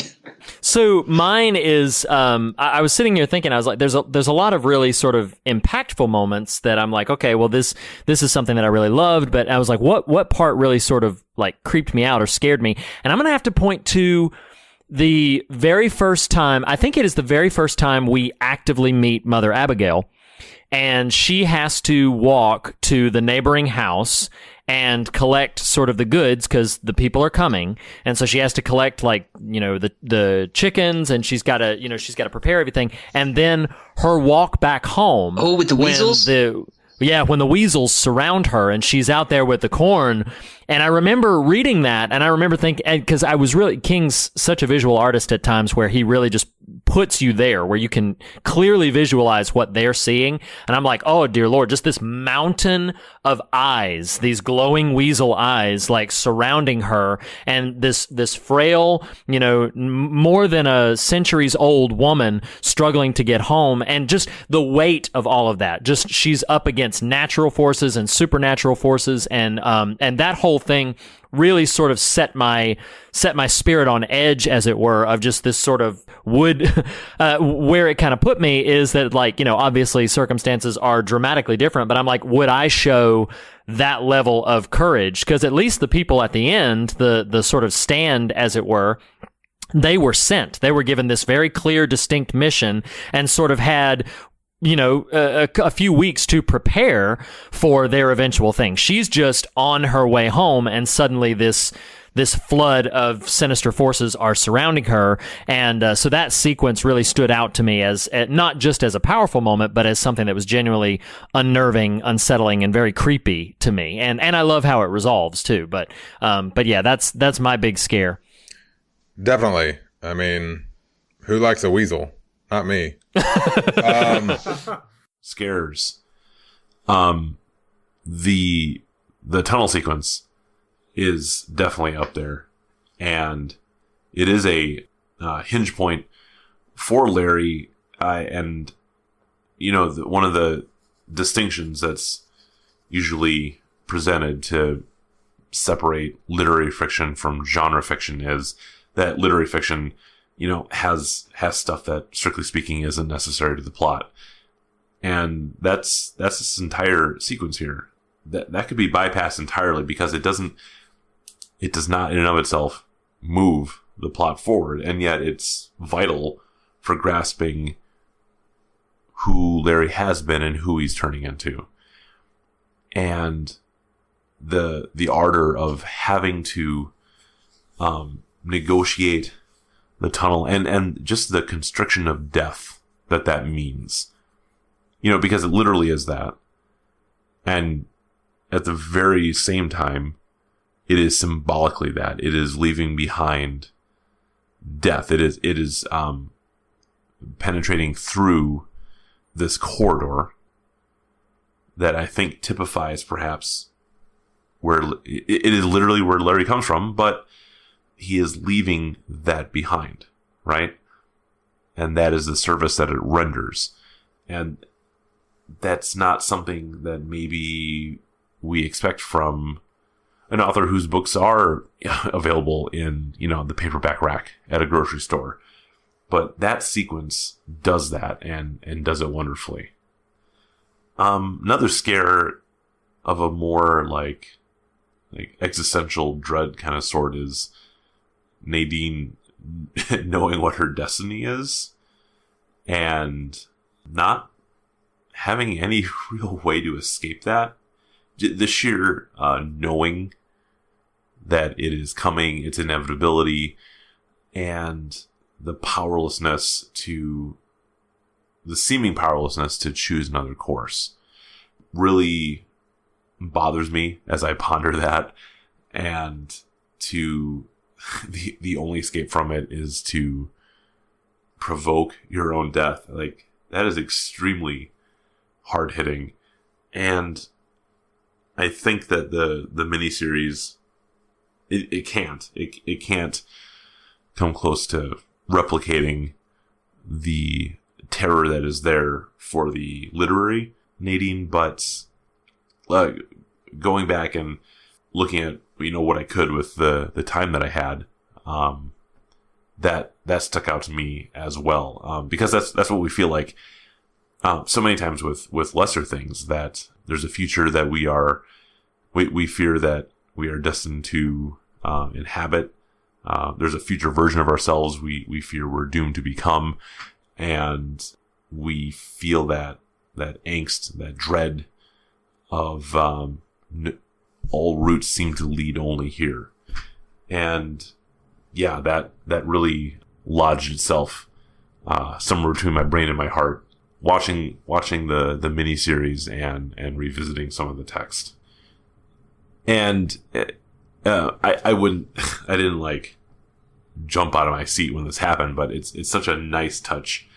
Bobby Terry, aka Sam Raimi, the Randall Flagg is swooping in the very second he screws it up, and the Bobby Terry, you screwed it up. Culminating in, there were worse things than crucifixion. There were teeth. That's just grotesquely lovely. Oh yes. Oh yes. That's my second place, Ian. Like I mentioned Mother Abigail. My second place is when poor Bobby Terry shoots the face off the judge, and then, the crow like transforms right there, and then the line is insane. He said there are worse things than crucifixion, or there are worse things than death. There were teeth. And it's like, oh my God, I can't even imagine. Well, who better to play Bobby Terry than Sam Raimi? I mean, right? Yep, exactly. So yeah, if that, I will say before because I have a sort of a thematic launch pad to start that part of the discussion with things. But I will say before we sort of steer into that, is there anything non-theme related that hasn't already been mentioned that anybody would just want to take a moment and say, hey, I don't want to finish the conversation without mentioning this thing? Scares, likes, dislikes, trivia, anything? Or just give a moment to see if anybody has anything else. I could not get past Rob Lowe as Nick. Oh, yes. I literally couldn't either. And I've seen Rob Lowe in plenty of things, but all I pictured was Chris Traeger. Yep, that's right. That's literally going to kill me. Reed, I'm gonna throw a non-Rob Lowe at you. This I've got this under scares, and it could sort of bridge a gap into themes, but it doesn't have to whatsoever. But one of the things I found, and it's interesting because Glenn Bateman at a certain point says, I think it's him, that this quote is from, "The old ways are his ways." And there's a moment that really arrested me late. So Mother Abigail has already departed Boulder. Maybe it's after the bomb. I can't remember. There's one kind of final scene of a free zone committee, or not committee meeting, but a big free zone populace meeting. Yeah, like it's following the bomb. Okay. Yeah. And how the crowd turns into this sort of communal rage. Yeah. And why that was so scary to me was, at least for the broad strokes of the story, Boulder is the quote unquote good side.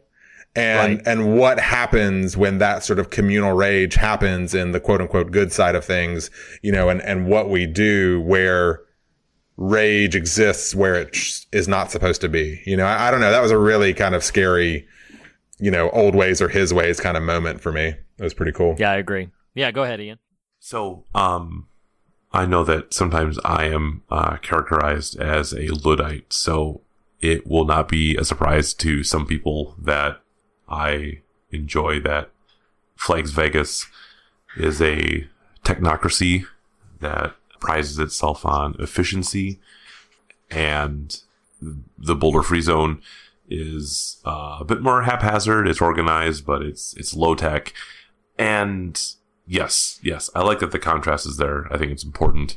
I think that it might be a little ham-fisted in the execution in the book, because I read this like many moons ago, right? And it's not quite as emphasized in the miniseries, but Flagg is stockpiling. It's not just that he's sending Trash Can Man, aka my traveling bow, Jeffrey, to get the big one. they're amassing fighters. I mean, they are building themselves up as a power, not just this little, enclave of bad guys. But I think that the contrast could have been maybe a bit more artfully handled instead of maybe a little, I feel like it's a little simplistic, bad guys are here where technology is, good guys are here where technology is not so much. And I know Mother Abigail, the attempt is made to soften that some. I do like that she says that, people are going to get drawn to Flags Vegas because they're looking for order. They're scared, and there is order, there's efficiency, there is progress of a sort that is happening there because it is there's a technical prowess in place. The problem with technology is not just devices; it's engineering solutions for human problems, and that's already what's happening at Flags Vegas because the issue of engineering problems for engineering solutions for human problems is a demonic one, and that is what's taken root in Flags Vegas. And I like that. I think that's important, but I think that maybe it can be done less overtly, less. Sometimes I felt like it had the character of, well, obviously they're the bad guys; they have all the tech, like that's attractive to me. But at the end of the day, it's also a little two-dimensional, and I think that the complexity of picking a side could have been brought up a bit more by characters, could have been typified maybe with a couple other characters, maybe having the temptation in Boulder to try to develop like countermeasures or appropriate some techniques. I think that could have been an interesting way to examine what the problem really is, because again, it's not just, itineraries and gadgets.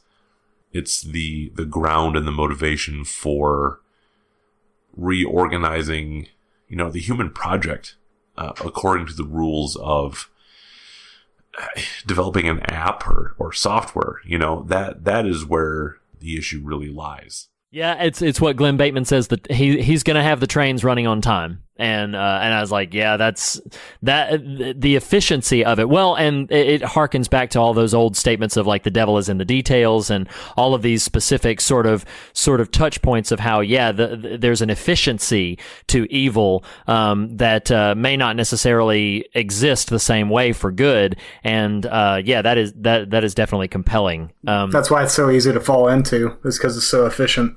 Sure. Yeah, and order is attractive. And order is something like you will. I mean, this is not my proposed theme, but we can camp out here for a second if we want to. There is something. The reason these people are drawn is they're drawn to power and order, and they're drawn to, like, he's got a plan. He's got this. He's got things. He's in charge. He's the man in charge. He's the one with the authority. And so, some degree out of fear and some degree out of like this attraction to. You go talk to Mother Abigail and she's like, well, I don't know what the Lord's going to do. I love y'all, and so that's basically. I think that the efficiency of evil is a more fruitful concept than, because I've seen criticisms from, people who otherwise like The Stand, that it turns into a simple dichotomy. The gradient is simply how much one relies on or appreciates technology, and that is the determiner for good and evil in the novel. And again, that comes from fans who otherwise speak to really enjoying the characters and the plot. And I think that this is one of the weaknesses of the book. It's just that it doesn't need to be. It's a matter of the execution, not of the idea itself. The idea is fascinating, and the idea directly informs why I am so skeptical of not technology. I'm just skeptical of how, humanity, who is curved in upon himself ever since the fall, makes use of technology. We, and that there's a whole, litany that I could launch into, but suffice it to say that we seem to operate more regularly on the Oppenheimer principle. If something is technically sweet, you develop the idea and you only worry about ramifications after you have executed the idea and brought it to realization. The gravitational pull is towards the accomplishment of this, twisted poiesis, just the making, the artificing, again, bringing back Lord of the Rings, the elves of the Second Age developing rings of power. I mean, prior to that, the Silmarils, there is a wonder, there's a beauty, there's a real greatness in developing things, but the risk is always there of why are they being manufactured? And too regularly, the technical sweetness is what overrides any other concern. The manufacture of something that is technically superior is the end in and of itself. And I guarantee you, when that is the case, it will open a Pandora's box of unintended consequences. And that would make for a really interesting lens to look at, how people, subdivide in the stand, according to, whether they seek something that is slightly more decentralized or something more authoritarian. And I just think the examination of our own shadow could be interesting, because so many of the people that go to Flags Vegas will follow authoritarianism to try to inoculate, themselves, the society, that abstract concept against evil. But all too regularly, when we try to build a buffer between ourselves and evil, we are giving in to evil. And what we're really doing is trying to banish our own shadow with the very means that we imagine the enemy, whoever that is going to use against us. And we don't recognize the irony or just how deeply problematic it is. And yet again, I mean, Boromir, he wants to use the ring to protect Gondor, but to use the ring is to become Sauron. And that would be a fascinating hermeneutic to bring to trying to understand, just in a more granular fashion, why some people go this route and some people go towards, the Boulder Free Zone, for instance. Right. And there are people who are like, well, they clearly don't have their act together, so why am I going to go over there? I'm going to go over to this guy who knows what to do and knows what the score is, because, man, when the chips fall down, he's going to be the ultimate one, standing when it's all said and done. At least he has a plan. Right. Yeah. Absolutely. Yeah, because the way they see it is you go west and you're mark of the beast, signing your soul away, all this other sort of stuff. And she, in the few places where she addresses it, does seem to have an understanding of just any number of things can entice people into the wrong direction. Any number of things. She never says this in the book, but the old statement that the road to hell is paved with good intentions, that you can have ultimately the best ideas or what you think will be the most wholesome ideas ahead of you and still go, head down the wrong path, for simply not being discerning enough to recognize, this is all going badly. And I do love how when Flag finally starts to lose his grip on everything, and I do love some of those segments of the book, and having seen the miniseries relatively recently, earlier this year, and having finished the book, very recently, I love the book sort of like emasculates Flag left and right. Like it is constantly zoning in on how he is losing control, and he's losing his grip, and he's losing his ability to see clearly, and he's losing his ability to control.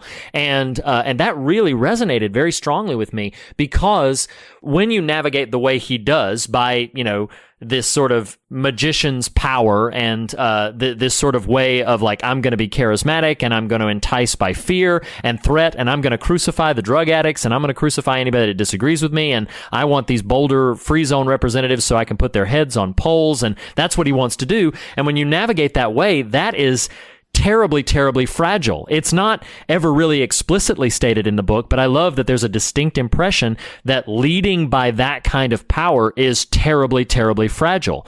And the real strength is in men who, choose to just pack up and walk across the wilderness and stand head held high, confident, bold, admittedly afraid, but unashamedly like, hey, yeah, we're here. There's no pretense about why we're here, and that's where the real strength lies. And I love that. I love that undertone to it all, because I think there's a lot to glean there. I want to jump on that if I can, Reed. Can I do that? Sure. Yeah, by all means. So part of me would love for this to be like, oh, it's the final button, but I feel like you just sort of teed me up here in a way that I can't ignore. I have, oh my gosh, so many little theme notes here, but one that really captured my imagination, and even more than that, captured my spirit, the more I dwelt on the work, was, and I don't know if this distinction is super clear in the miniseries, because again, I've only watched it once years ago, but I always wrestled the first time I read this book with the spies. I wrestled with what felt like the lack of narrative value of them. And Reed, you already invoked the meta commentary about the bomb and that sort of thing. Like, sure. Did King as a writer already send these spies, and now we got to figure out what to do with them? Well, because in a very real sense, like, Dana gains nothing for the Free Zone.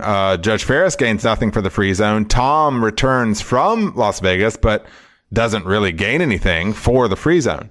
And so I was really dwelling on this idea, like, okay, what? Well, bringing Stu back is something. No, totally. But in terms of his initial purpose, which is information gathering. And so I was really dwelling on this dichotomy of the spies who bring back nothing, in terms of what they're sent there for, at least, and the standers, if you will. That's a stupid phrase, but, the Glenn, Ralph, Larry, and Stu.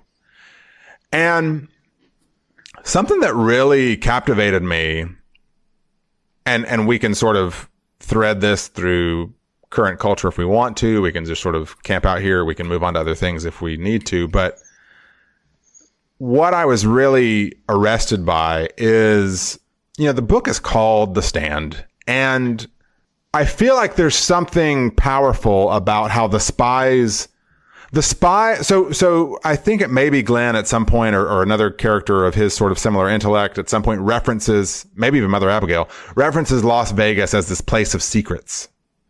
Late in the book, Lloyd learns that he's had information kept from him by Flag, and that really throws him off. Right. The identity of Tom and that sort of thing. So he's really thrown off and realizes secrets rule this place. And I found it really fascinating that the spies are layers into that place of secrets. They are themselves secreted in. They themselves don't know who each other are. Like they know, I know Ian, but I might not know that Ian and I are sent as spies. Well, same there. Like they know who each other is, but they don't know who has been sent. So they, in secret, are sent to the place of secrets, and essentially for the broader narrative, for the pursuant of thriving civilization, gain nothing. Well, then you have this juxtaposition, this dichotomy of them with our quartet, who are sent with nothing and are sent heads held high, visible and intentional and open and boldly defiant to the dark magician, to the land of secrets. And what's really fascinating to me, and again, I don't know how well this translates to the miniseries. In terms of the text, the spies have no real impact on Vegas other than Dana slightly disrupting Flag, as you termed it, Reed. It's the same in the miniseries. Well, they have nothing. The presence and fortitude and spirit and verve of Glenn and Larry and Ralph, present, willing, and open in Vegas, disrupts the whole operation. Right? Mm-hmm. I mean, yeah. Glenn in the prison cell is one of the most amazing sections of that book. Like his open defiance, Larry's steeled resolve. Once they're paraded out and put in those manacles, the chains to be, torn apart.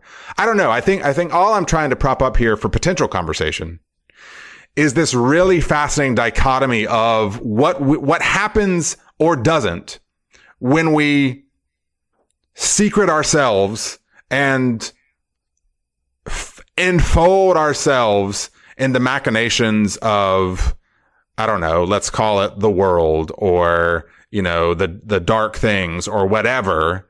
And the difference between that and when we sort of boldly defy. And I don't know if anybody ever saw this movie. It's a documentary. Or actually, no, maybe it was a fictionalized version, but I think there was a documentary. Sophie Scholl, The Last Days. I don't know if that rings a bell. Yes, it's been a while. Yeah, great story. But people like that in history who boldly defy, to be frank, an authoritarian regime, who stand in opposition to those powers and principalities, if you will, and face imminent death in order to disrupt that status quo. That's my theme. What do you guys think? Well, actually, so to piggyback a little bit, and it's kind of along the same vein, but I will say that while, like, from the surface, whenever you hold your head up high and you go into situations, it's gonna look foolish. Sure. Yeah. And so like doing good is foolishness in this world. Period. Like and it's not foolishness as in, why are you doing that? That's stupid. No, it's foolish in the sense that, like the Proverbs say, the foolish shame the wise, the weak shame the strong. Like, God intentionally uses the foolish and the weak to disrupt. And so, I think back to Won't You Be My Neighbor, which the big question that I came away with, I saw it the second time and I was thinking to myself, basically what I learned from this is that Fred Rogers at the end of his life was saying, did I actually do anything with my life? All these years of being on TV, did I actually change anything? And on the surface, no. He didn't. If you look at it from a very, like, kind of stand back and detach yourself, it probably didn't change that much. But you know what? He did the will of God, and he did work, and it was good, and it led to hope within people's hearts and within their desires, and that is ultimately more important than what it looks like on the surface. And so, like it's that idea that doing good, like, while it may seem like foolishness in this world, is never actually foolish. It's strength. And so, well, and Blake, I want to make sure that you're concluded with your thought, because I have something. No, go for it. I want to piggyback something on that, because what this conversation is bringing to mind, and this diverts a bit from Nathan, your concept of secrets and openness, but in this concept of, like, what real power and strength truly is. One of my favorite passages from the scripture is when Jesus is standing before Pilate, and he has been flogged at this point, and he is preparing. Pilate is kind of desperately trying to not crucify this man because these people are kind of hungry for his blood at this point. And Pilate is like, I can't find anything wrong with him. I want to release him, but they won't relent. And so then he keeps trying to compel Jesus to speak and says, don't you realize I have the power to release you or to have you crucified? What I love about the moment when Jesus says back to him that, iconic statement of, you have no power over me unless it's been given you from above. What really compels me about that moment is that when he says that, he is not standing upright with armor on. He's not, I can only imagine what the sound of his voice must have been like, but he has been beaten. He is bloodied. He is a mass of flesh that I can only imagine after staying awake all night and being beaten about the face and spit upon and dragged around from, this place to that place. And he is standing there. When he says that, he is a shell of humanity at that moment. But that is when he stands and still says, you have no power over me. And there's something deeply resonant to me about, I'm thinking about what Nathan observed about narratively, the spies don't really do much. But I couldn't escape the fact that it is through Flagg's inability to accomplish what he wanted to accomplish from them that begins the threads and the sort of underlying sort of revocation from the people in Las Vegas of Flagg is the man. Sure. They begin to see he can't catch these spies. He wasn't able to. One woman charges in there and he can't even get from her what he wanted to get from her, like this feeble little woman. And so that is one thing where then looking at the men who make it and make their stand in Vegas, I think sometimes we picture that the ultimate victory, the ultimate power, the ultimate strength is going to be the defeat of the enemy, or it's going to be the neat little bow where it's like, oh yeah, this is, in other words, you could argue, and I've thought about this, well, why did the four men even need to stand out in the middle of there? Why didn't some other thing orchestrate where he calls together a meeting, hey, we're going to go attack Boulder, and then suddenly Trash Can Man shows up with the A-bomb and it's over and done with? Why did our four heroes have to be involved at all? And what I came away with is thinking no, that is the victory. It doesn't ultimately matter whether or not Flagg survives or not. The victory is you have no power over us. Right. We stand right here, and you can do what you will with our bodies, with our being, but you have no power over us. Like you pointed out, Nathan, the Glenn standing there defiantly and saying to Lloyd Henreid after he's shot him 3 times, saying, it's okay, you don't know what you're doing. That's power. That's strength. And that's the kind of strength that you can't calculate with population or control or armament or anything like that. That is a profound strength. And that, I think, is what is at the heart of the book is, are we going to be that variety of humanity that stands up and stares it down and says, no, that you are smoke and mirrors, you are an illusion, you are just a big cawing crow, and you really amount to nothing much in the ultimate scheme of things. And I find that tremendously powerful.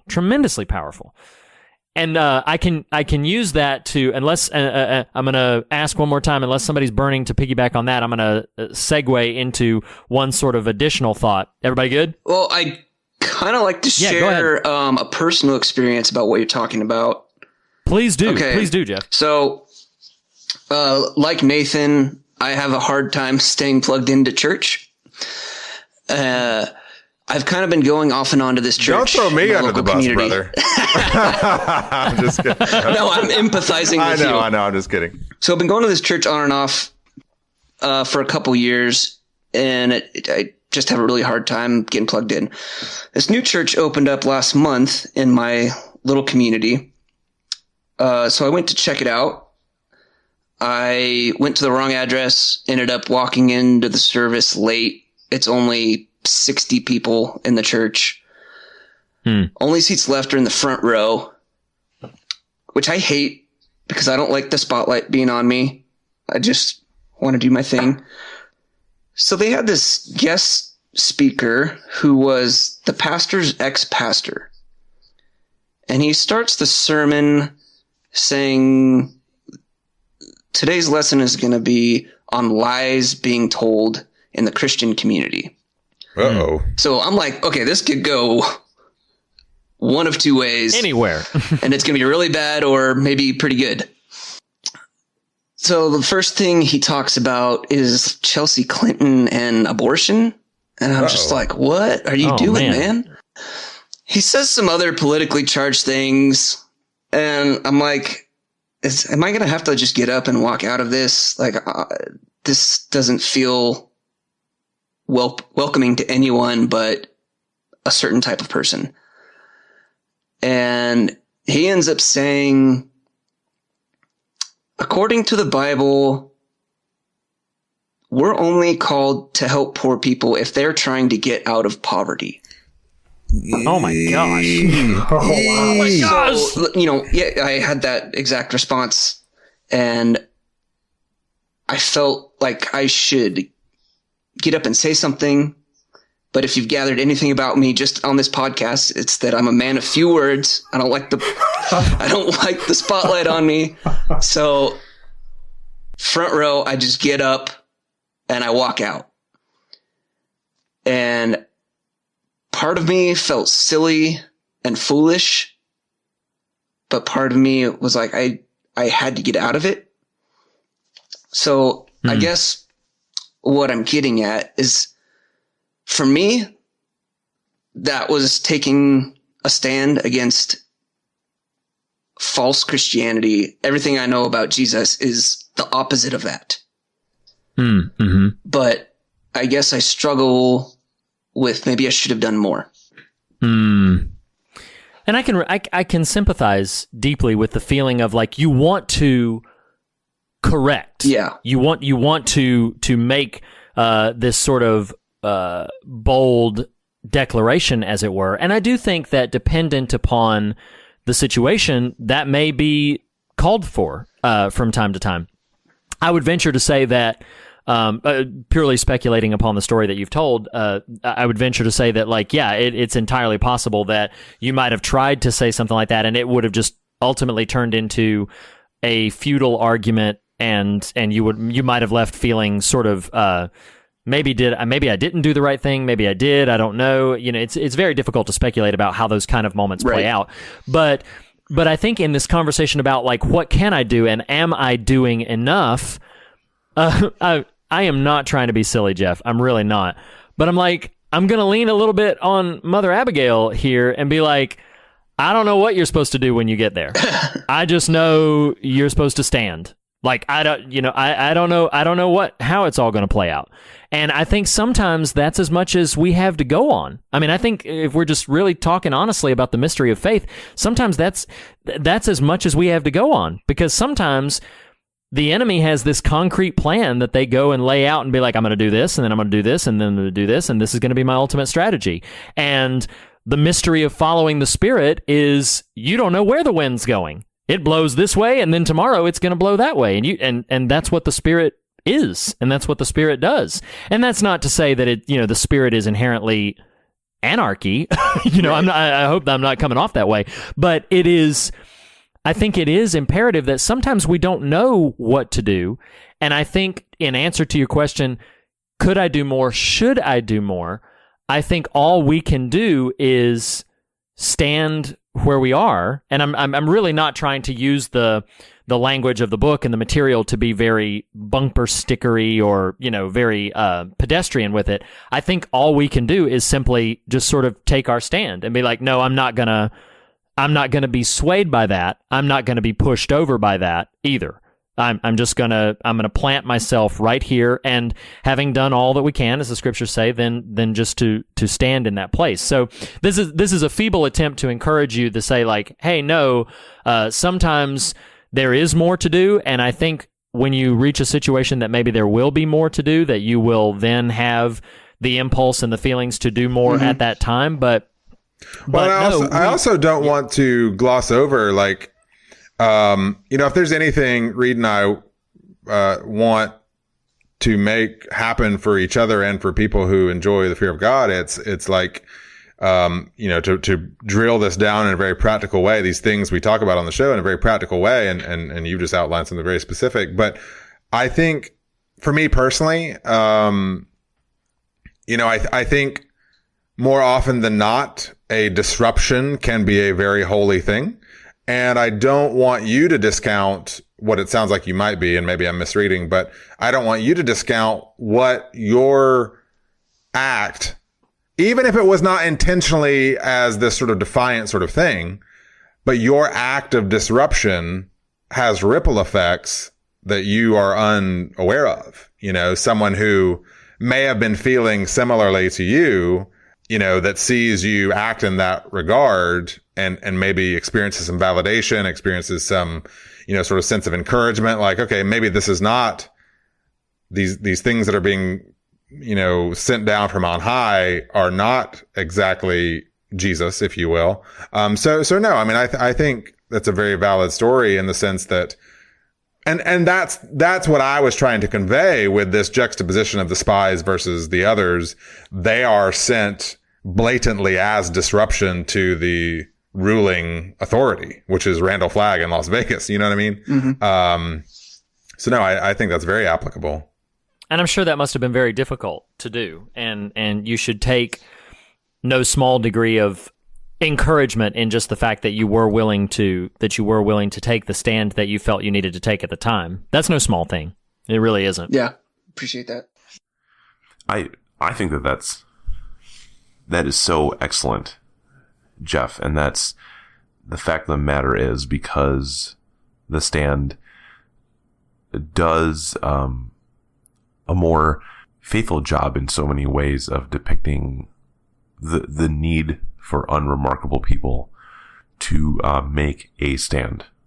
I think that can inform how we go about not only examining, but, living out an ethical stance that is informed by a theological anthropology that understands that we are limited, that understands that we are always already compromised to some extent, that realizes that is not the destiny that we were created for, that acknowledges that there is an alternative, but also acknowledges that because we are always already compromised to some extent, that it is extraordinarily difficult to align ourselves with and just act in accordance with that eschatological vision. The temptation will always be at hand to pervert it. And the really scary thing is that it will be unintentional so much of the time. In our drive to do right, moral fog being what it is, will blow it. Because the old man still lives his zombie existence, drowned in faith and baptism, he still lingers, and we self-sabotage. And yes, of course, many times we are cognizant of what the temptation is, but without that kind of confessional point that we remain, in so many ways, our own worst enemy, man, we will, pull the pin and frag our own efforts to contribute to the good without realizing it. And anyway, that one of the things that means, it entails that, resistance. That sounds so, glamorous and sexy. But the reality is that many of our efforts to resist the sway and the currents of evil will be unglamorous and unsexy, and it will just, look like a very unassuming person getting up and leaving, or, four guys, trudging to the center of opposition that is better armed, better equipped, better organized, seemingly has every advantage, and you're just going to tell them, 30 days and Nineveh will be overthrown, essentially. And that can still sound really, dramatic and sexy again, but I think that The Stand read a certain way can invite something more like a theology of the cross that humbles the wise, puts the mighty in their place by bringing the focus upon, the Stews of the world, the Toms of the world, right? Because the unremarkable will almost always serve as a window onto, or the unassuming portal into the incredible and the extraordinary. And that's the site where grace erupts through and interrupts, and does so by clothing itself in the least of these and in what you would not expect, in full on 1 Corinthians 1 and 2 style. And that's going to mean a lot of, trudging through, a lot of short aims, a lot of actions that we take that maybe only a few people notice, that don't become the subject of, big budget Hollywood productions or even mid-90s TV miniseries. So the Stand tries to do justice to the real profundity of our, quote unquote, unremarkable actions, but tries to keep it grounded in the fact that they are, as compared to, like some kind of X-Men scenario or The Last Starfighter or something like that, that it's faithful action that won't budge from where the good and the true and the beautiful is, and opens its mouth to say where it is and to say what it is not. And a lot of the time that's going to be more useful than displays of power, because displays of power tend to just crush and make new enemies, even if they seem to stem the tide for a bit. Whereas this kind of action can actually be persuasive because it will cooperate with grace in a manner that is more consistent with what grace is. So kudos. That's something that we all can and should take to heart and consider at the forefront of how we are trying to form our moral imaginations and ask, what do I do next? Well, I think that's some significant, substantial conversation there. I have one more thing that I want to sort of float by you, and then maybe we'll all kind of land the plane a bit, or at least steer towards the tarmac. One thing that really stood out to me that I latched onto that has become, as time has gone on for me, a very important distinction in the conversation about what are we to do with our lives and our faith, and what are we. I absolutely sort of despise is not too strong a word. I despise the sort of like, well, you've got to find God's plan for your life. You got to find God's plan. You got to find God's purpose for your life. The reason I despise the terminology has less to do with the fact that I don't think God has a plan. I actually deeply believe that He does, and I deeply believe that He has intentions. But I get very frustrated with the impulse to try to sort of solve the riddle, to sort of solve the puzzle, and actively have come to a place in my life now to where I actively rail against it, where I will actively dispute sort of that kind of language. But one of the things that I love about The Stand you spend an entire amount of time. When my wife watched the miniseries for the first time, she said she was very disarmed in the last half because she said, I thought it was all going to be about this plague. Like, I thought this plague was the thing, and ultimately the plague was merely a device to get us to where the story is ultimately about. But what I so deeply love about it, and I will invite kickback if you guys disagree. I don't think you will, though, because it's pretty apparent in the novel that the plague was Captain Trips was really not the intention of Randall Flagg or the intention of Mother Abigail's God. Captain Trips was just a thing that happened. It's just, I mentioned this earlier when we talked about this other stuff. Captain Trips just escaped.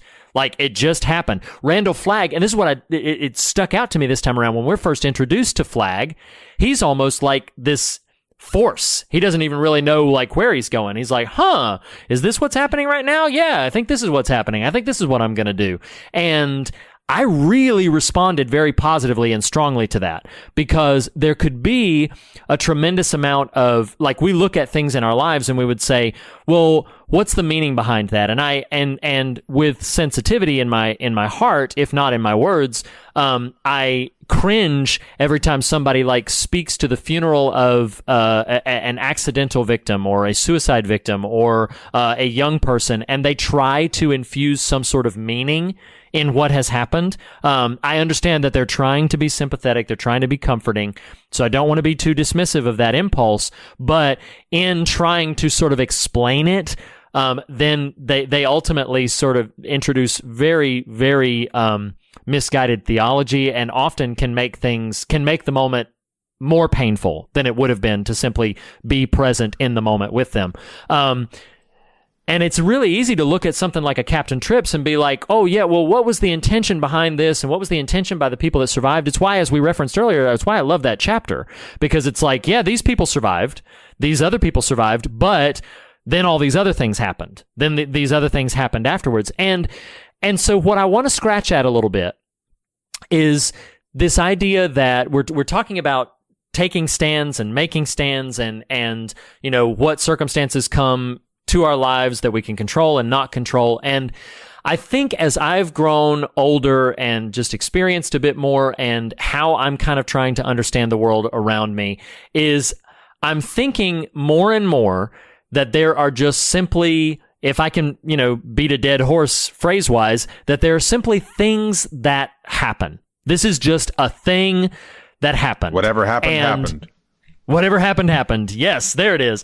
So whatever happened, happened. And that the then sort of follow-up choice is, okay, well, now that this thing has happened, this apocalypse, this cataclysm, whatever word you want to use, now in the aftermath, there are going to be compelling forces pushing you one way or another in how you respond, in how you cope, in what you do next, in how you choose to understand it and extrapolate it and react to it.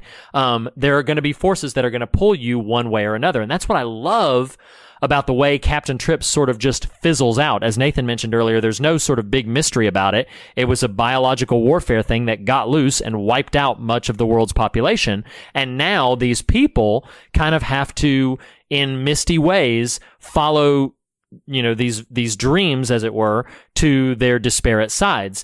And it made me reflect, if I can be unambiguous about it, it made me reflect on how many times sort of the apocalypse hits your life, the cataclysm hits your life, or maybe it's not this big, you know, dynamic cataclysm. Maybe it's just the bad day hits your life, the bad moment hits your life, the betrayal, the improper word, whatever it is. It can be as minuscule or as grand as your imagination takes you to. This thing happens. Whatever happened, happened.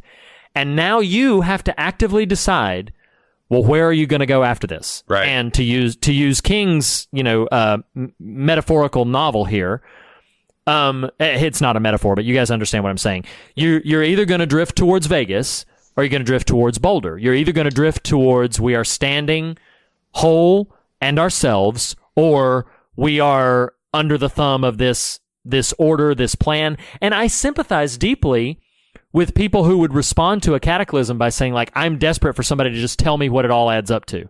I'm desperate for somebody to just give me an answer, and then if you can just give me an easy answer, then I'll follow that.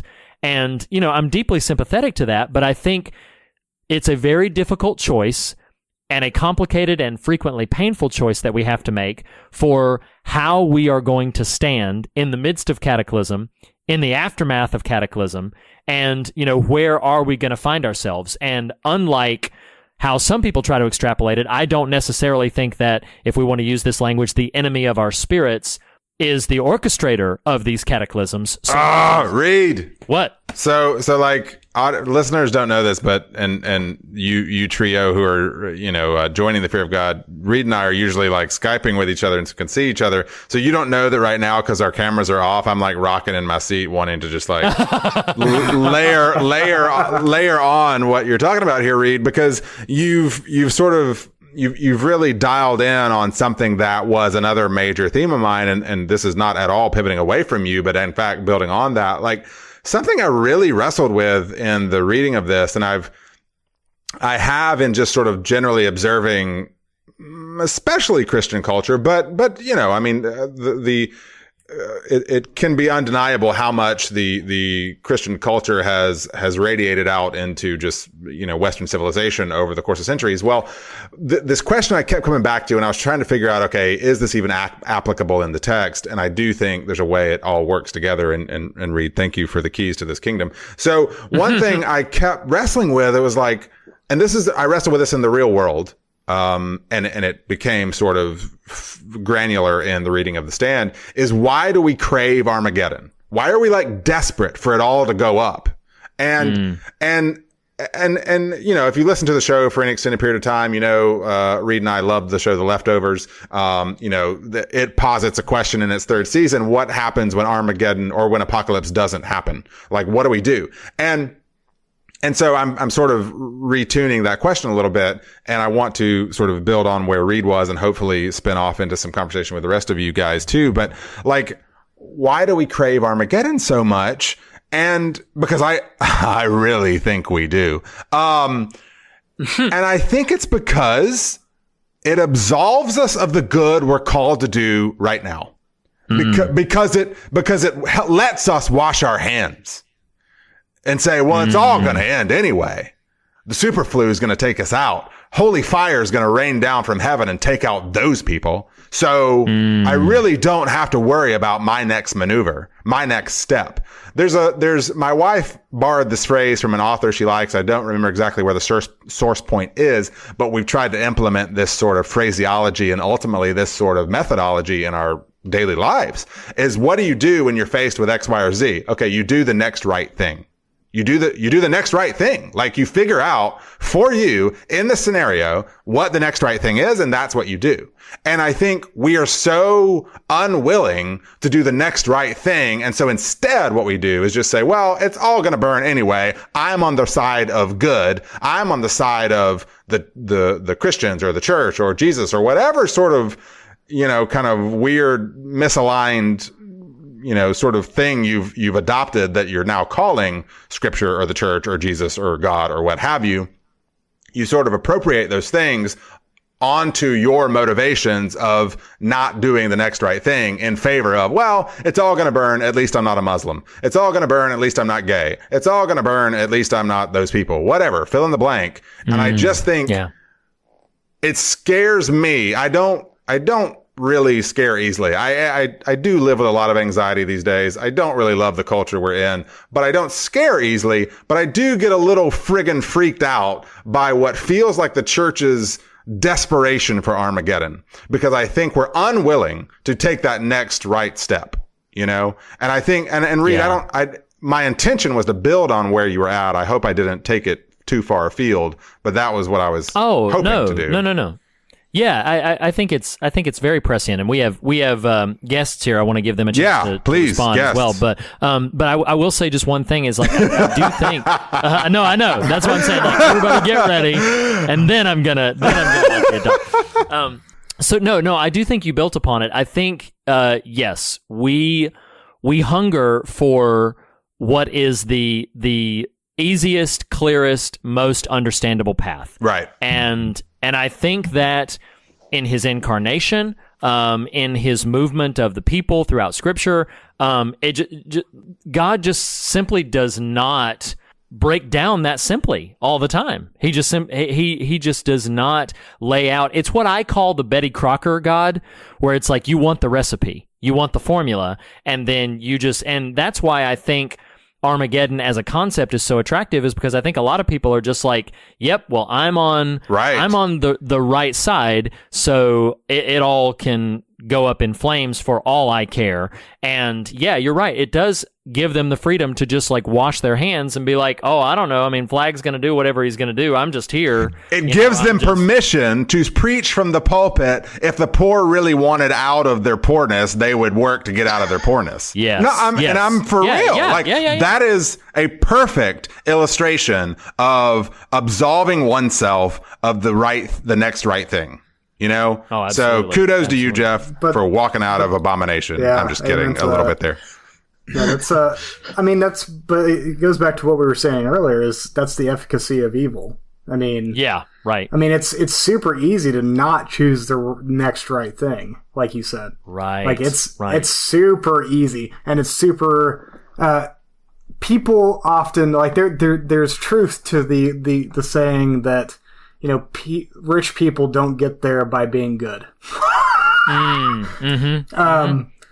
it's not to down rich people. It's just to say sounds like a little bit, but go ahead. It's not like it's more to say that there's a cost. Yeah. There's always a cost, and whether that's a moral cost or a physical cost or whatever it may be, like there's a cost to having that kind of power or that kind of stature or that kind of money or whatever. And it's just super easy to fall into that trap. That's why it's so really easy to fall into evil. And so like it's easier for, you know, Lloyd to shoot Glenn. Glenn. And 3 times than it is for him to basically turn the gun on a Flag. Like it's way easier to shoot the guy in the prison, like who isn't going to be able to kill you, than it is to actually do the right thing and probably attempt to get rid of the actual problem. And so yeah, I mean it's just easier to be evil. Yeah. Well, but I don't disagree with you.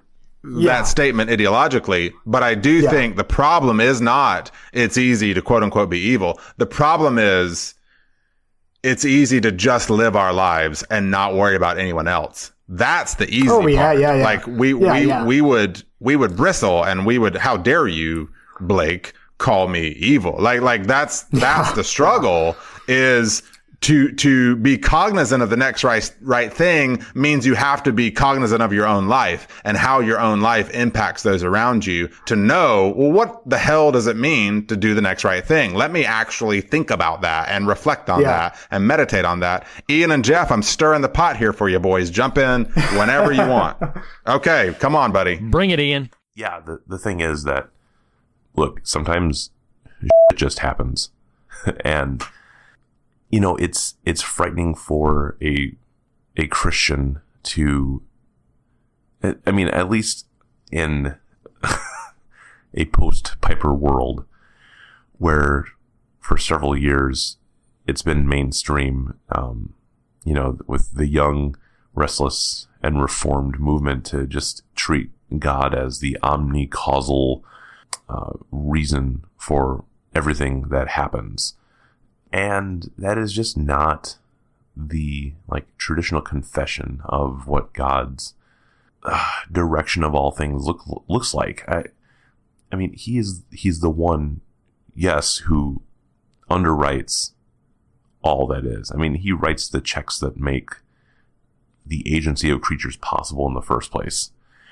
But without a careful parsing between, you know, allowing and, you know, direct causation, you are left with the dilemma of God being the author of evil. And you can insist that he's not till you're blue in the face. But if you're at the very same time going to insist that God is the one making what is happening happen, that is what you are left with. Sorry. Again, like climate change, it's just the way it is. Now, like, I'm not in any way trying to say that God becomes a distant, deus otiosus, or is like powerless in the face of, a world that just is what it is. It's not that at all, but it is that God incorporates the designs and the aims of creatures. And he has never made a move that has not so incorporated those designs and aims. He sets into motion the pretext, the context, and works with an understanding of what the subtext of every creaturely action is. And he's going to permit certain things to happen because he has his own ambition that is at work underneath what the intention of creatures is. So yes, God has allowed horrendous evil to arise in the world. But it does not come out of a dark, unworked out, chaotic strain in the center of God's being that is imbalanced and needs balancing out or something absurd like that. It doesn't come from a sheer naked will that will do whatever it wills because it is the most powerful thing out there, damn it. Because that's a horrifying picture of God. That is a devil. God is the one who superintends all things, brings things to their course, energizes the world and creatures so that they can act. And yes, permits certain things in the history of the world to bring other ends to accomplishment. And I cannot say with the utmost detail why the permission is granted in each and every single case. I can tell you that overall, at the macro level, the reason is that he has committed himself to saving the world and bringing it to the glory that it was originally intended to possess and enjoy, and that he is going to make all things right through Jesus Christ. But all the particulars of that in every particular case, no one knows. No one knows, and you should not even try to venture or hazard a guess until you get a lot more information about the particular case that is, deeply troubling whoever it is you're talking to. We just don't need another armchair hyper-Calvinist telling anyone that, their loved one is dead because God desires his glory to be magnified above all else. Like, just get bent, go home, and take a nap. We don't need it. Yeah, you're right. It's funny. It's funny, Ian. I want you to return to this, and I apologize for this asterisk here, but spoiler alert. Listeners will know we recently covered the episode. We recently covered Friday the 13th as part of our I Love the 80s series. You three at the moment don't know that because recording magic. But in that episode, I relay a story about and because I feel like this speaks directly to you and Ian, you and I are brothers from another mother, and I'd say let's get a beer in Illinois because you use words like technophiliac and omnicausal, and I'm like, I'm so in love with this dude, like Trump. Maybe you should be Nadine and right. Flat. Oh, hey, until you find out he doesn't drink beer. Or right. Or trash can and the kid, whatever. Right. But in that episode where, our Friday the 13th episode, I reference a story where a peer that I know primarily through social media, although we were, lived in proximity to each other, reached out to me recently in light of a terrible tragedy. And it's a middle-aged person. And she was asking me, she was like, hey, I'm looking for some kind of comfort and some whatever here, and relayed the story to me. And I, if you've listened to the show long, especially if you listen to the Retrospective 101, you've got a hint of sort of my background here. But I personally underwent some very private tragedy a number of years ago, and learned this lesson the hard way. And I think like it was a God ordained lesson to learn. And it sounds like you perhaps have learned this, at least in some regard yourself. And what I said to her is I said, okay, before you get too far down the road, this is not going to make any sense. This thing that has happened to you, don't start trying to iron it out, because you will not achieve that in your life. And that is not the end point, and that is not the goal, and that is not what you should be pining for. And I'm being reductive right now because I used the phrase a minute ago, but I was trying to tell them effectively that next right thing kind of mentality. Like you live in, you deal with, you grieve over, you move forward one friggin' toe at a time. And that's how you move. And so, I think that's, in tying it into The Stand, and I apologize for totally derailing your story. That was not my intention, other than to simply encourage and impart. But I do want you to come back to it if it helps. But even tying into The Stand, I referenced this earlier, like Harold on his death mountain says, "It was not Flag, it is me." And I think as in this observation I made a minute ago, impassionedly about craving Armageddon, like, we are so desperate to blame it. We're so desperate to blame the shit we do to other people on Jesus. And instead of saying, wait a minute. Maybe I am just really hateful in my heart. Maybe I am just someone who, and this can be redeemed. Maybe I am just someone who has bigotry or prejudice or racism, whatever. Like, maybe these are dispositions of my heart that I need to deal with. And I need to quit waiting on Armageddon to take out the people I don't like, because maybe there's a problem inside of me. Anyway, I'm really diverting here. I apologize for taking you out of your story. Well, and can I say something on that too, just really briefly? It's funny because I had this thought a little while ago, and then the conversation kind of drifted a bit. So I was like, okay, I'll let that thought go. But then you brought it right back to it, Ian. Is something that I've speculated about with a friend of mine before. Is some people say, like, oh, that bad thing had to happen, or God let this bad thing happen because then that led to this, which led to this, which led to this. And so they look at it in this context of the good place they now stand in, and then retroactively look back and say, like, oh, well, then God let this bad thing happen. And my friend and I were speculating, it's like, that just really does not line up theologically with how we understand God's architecture, if you want to call it that, and where we kind of landed in our speculations is that is just how good God is at redeeming and reconciling. That's just how good he is that it's not that he wanted you to make those knucklehead decisions. It's not that he wanted to let those cataclysmic atrocities come into your life, but he can restore with such unimaginable power that you may ultimately look back and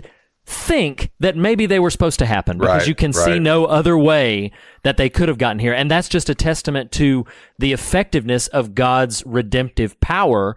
And I completely agree with you. We would be false, in my view, to look back and say, like, oh, so God let this bad thing happen. It's like, I don't really see it that way. I see it as these things happen in the world, and I think I've heard some echo of this in interviews with Stephen King before, about how he talks about how, like, in his works, there is chaos and then there is intention, and these things are constantly fighting against it, and the intentionality of this side steps in sometimes and pushes just hard enough to create the effect that it needs to. And taking it into, sort of my more specific Christian theology, I would say, yeah, God is just really good at redeeming. He is just sublimely good at redeeming, to the degree that we may even look back and scratch our heads about, like, was it supposed to happen? I don't think it was supposed to happen. And I would definitively say, no, it was not, in air quotes, supposed to happen. But God's redemptive power is not diluted by the fact that it did happen. We do not need any more narratives of glory where the tank rolling over piles of bodies, where victims of injustice can be rationalized as the dark colors in a painting that come together to give us the total glory of God. No. Stop. You're not doing justice to the depth of suffering and injustice in this broken world.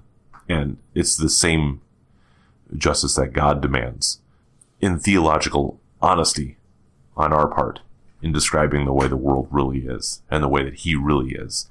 Because the way he deals with the brokenness of the world is to take on all the brokenness of the world into himself and go to the point of utter liquidation as the lightning rod that absorbs all of the wrath and nothingness and futility and annihilation that that world both deserves and clamors for, and yet desperately wants to be rescued from.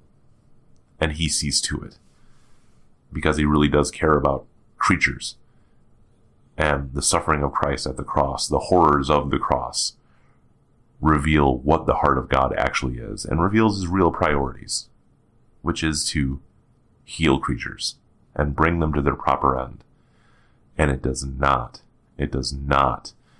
make light of creature suffering or give the bogus consolation of, well, look, I'm getting glorified through it, so just grin and bear it, all right? That is not the living God. And we all have to stop pretending that it is. So, Captain Trips, I mean, you've already said that earlier, Nathan, like, look, it just happened, and it's like Lost. Whatever happened, happened. And I think that we should just say that as Christians more regularly, rather than trying to penetrate to what is more than likely right now unknowable. Where this fits into the overarching grand strategy of God. And, accept that, yes, it has been permitted. And I know that the God revealed in Jesus Christ does not willy-nilly let his responsibility slip, and this somehow escaped the net of his scrutiny or his control. What I'm advocating is nothing like that. But what I am urging all of us to do is to see that it will probably hurt or even crush the people that we're trying to minister to when we weave these narratives of glory that try to recast what is awful as in fact good. And I've been the recipient of that before, and I had a very difficult time not long ago that was rationalized in such a way, I mean, really a way that only, a certain breed of Calvinists can try to do. And we all really need to calm down and weep with those who weep, instead of cutting them off and assuring them that, that this is all for a grand purpose. And I don't know, just suggesting that the lazy Susan of karma will spin around soon, now that we know, quote unquote, big, huge air quotes right there, know, what the purpose behind all of it is. Because our scenario often is more like Job, and we won't get to know, and we simply just have to trust that our Redeemer lives. God is there, and that he's not an aloof Redeemer, but is intimately familiar with the temptation to feeling like it was all meaningless. That's the only Redeemer worth having. He may have been a little old incontinent black lady, but he was there. Oh man, if we had more time, I'd bring up that whole issue, but What, the being incontinent?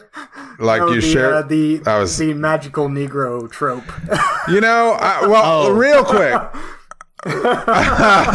Real quick, I actually want to touch on that, and then we can move on and possibly be done.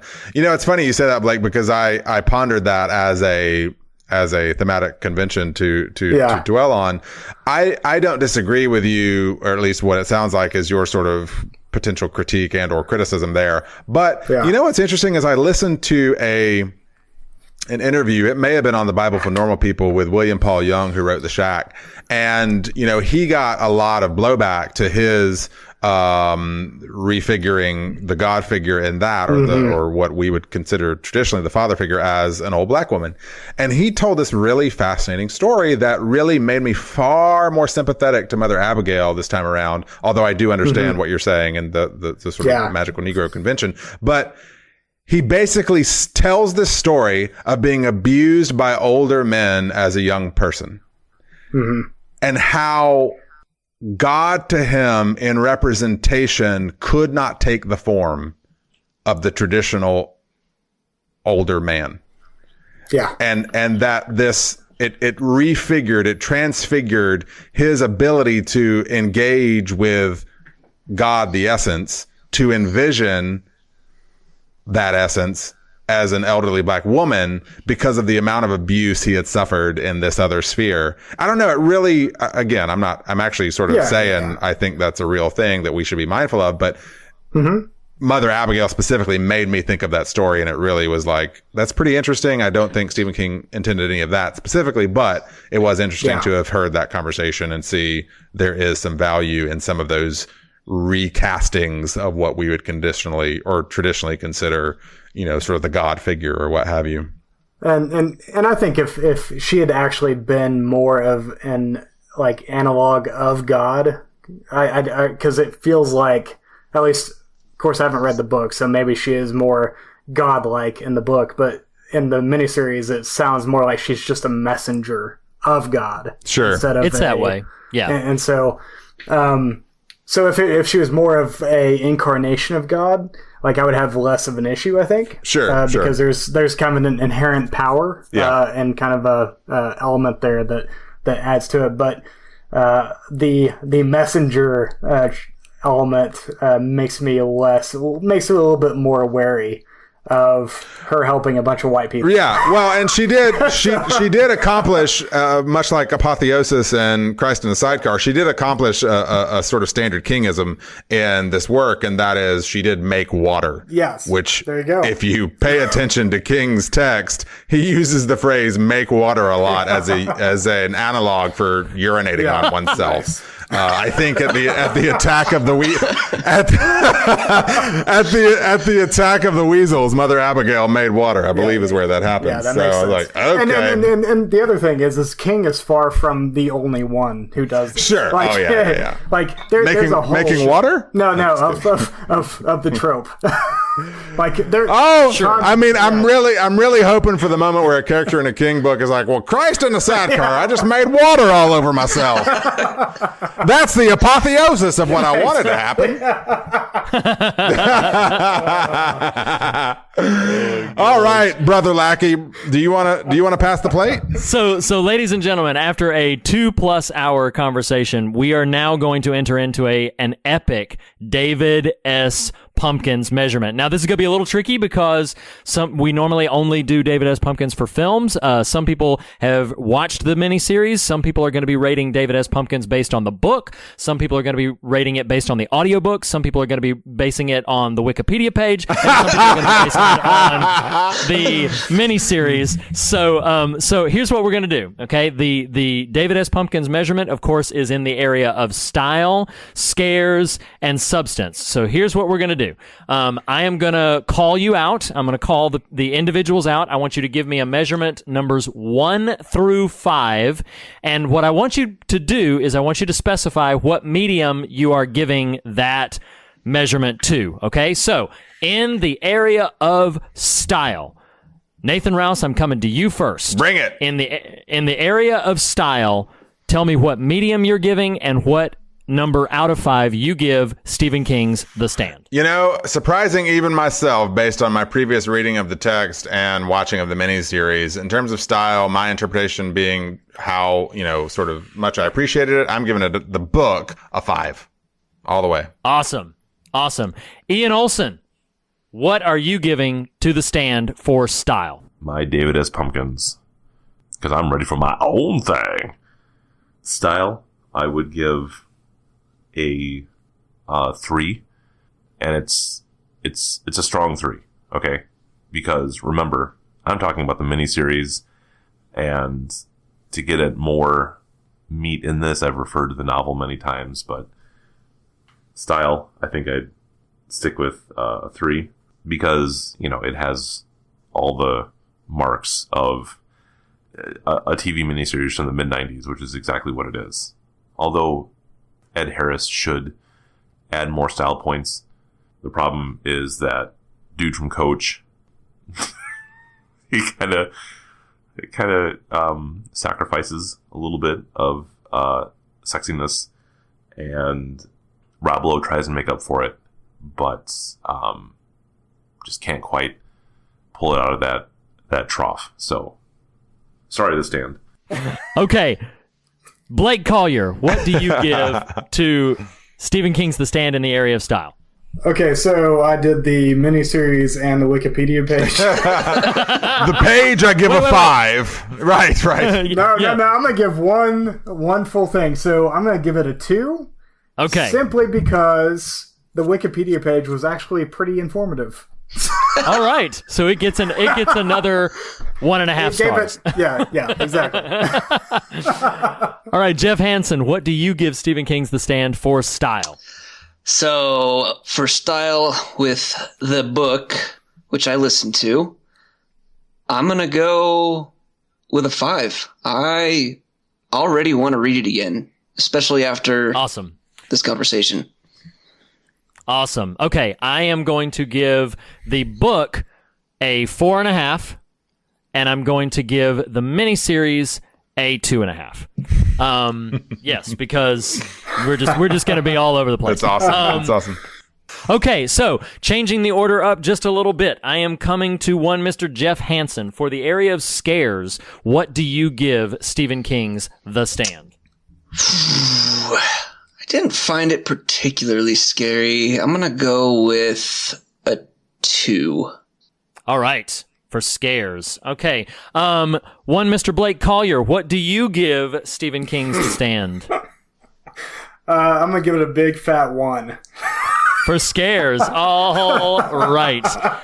Mr. Nathan Rouse, what do you give Stephen King's The Stand for scares? Especially propped up against his oeuvre, I'm going to suggest that it's not very scary and go with a 2. I'm going to join Jeff. Not quite as much a hater as Blake is, but I will give it a 2. All right. I myself am going to give it a 3 for scares because I agree. I think there's more substantive things than there are scary things. Ian, what would you say for scares? Scares, I'm going to give a 3.5. And that's in large part because, like I said before, I don't find that there are many overt scares. I find that the more existential, angsty kind of stuff does stick in my craw and invites a lot of contemplation, and that stuff is good. Okay, I will lead the way for substance. So on substance, man, I so badly want. I'm just gonna go with my gut. 4.5 for substance. I think there's a ton here. I can't quite bring myself to give a full-hearted 5, but 4.5 for substance on the book Stephen King's The Stand. One Mr. Blake Collier, what do you give The Stand for substance? Well, so I'm going to assume a lot more from the miniseries, so I'm going to bring something to it. In the sense that I think it has the potential to say a lot of things, and I think we've talked about a lot of them. So I'm going to go with a pretty solid 3.5. Okay, awesome. Okay, so Mr. Ian, what would you give Stephen King's The Stand for substance? Substance, I'll also give a 3.5. and just all the aforementioned. If you want a really cynical version of why it's 3.5, it's because this is a decent adaptation of The Lord of the Rings. But for a more serious reason, it's just that it tries to tackle some really good thematics that I think are fitting for where we are right now, where and when we are right now.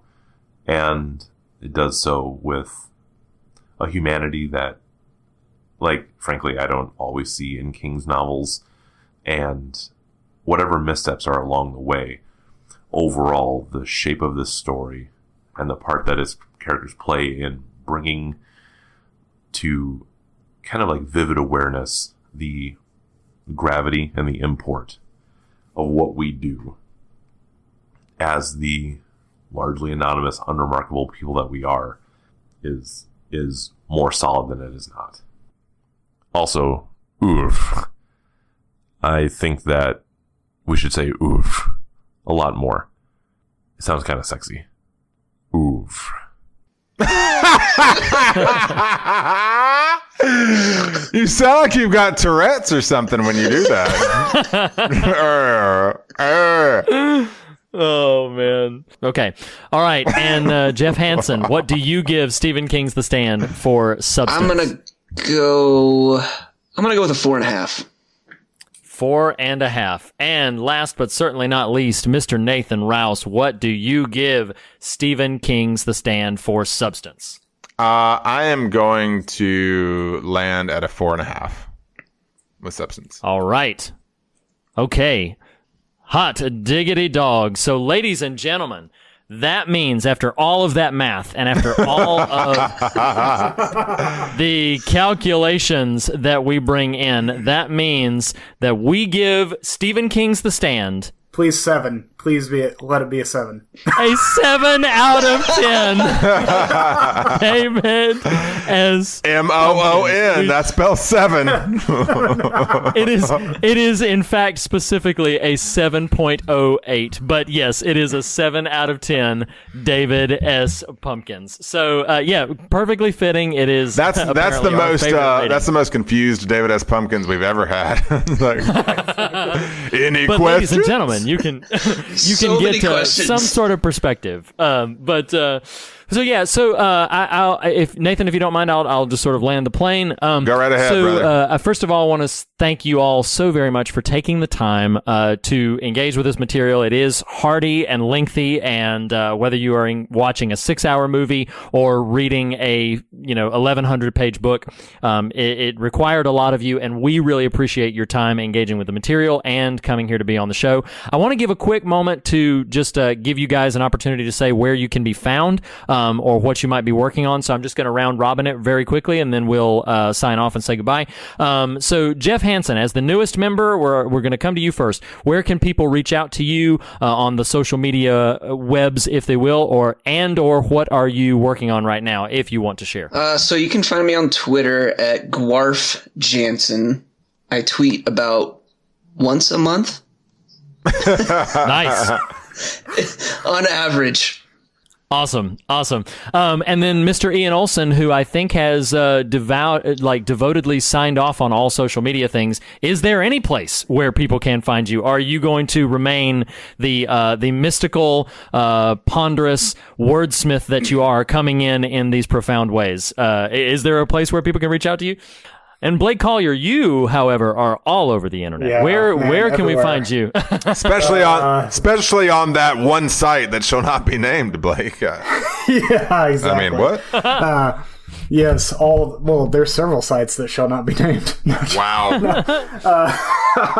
No, I'm on Twitter at Lost in Osmosis. You can find my website, which is BlakeICollier.com. You can find all my articles and publications there. I have a article I'm going to be writing for Grindhouse Theology here pretty soon that's going to be comparing Halloween 5 with Night of the Hunter.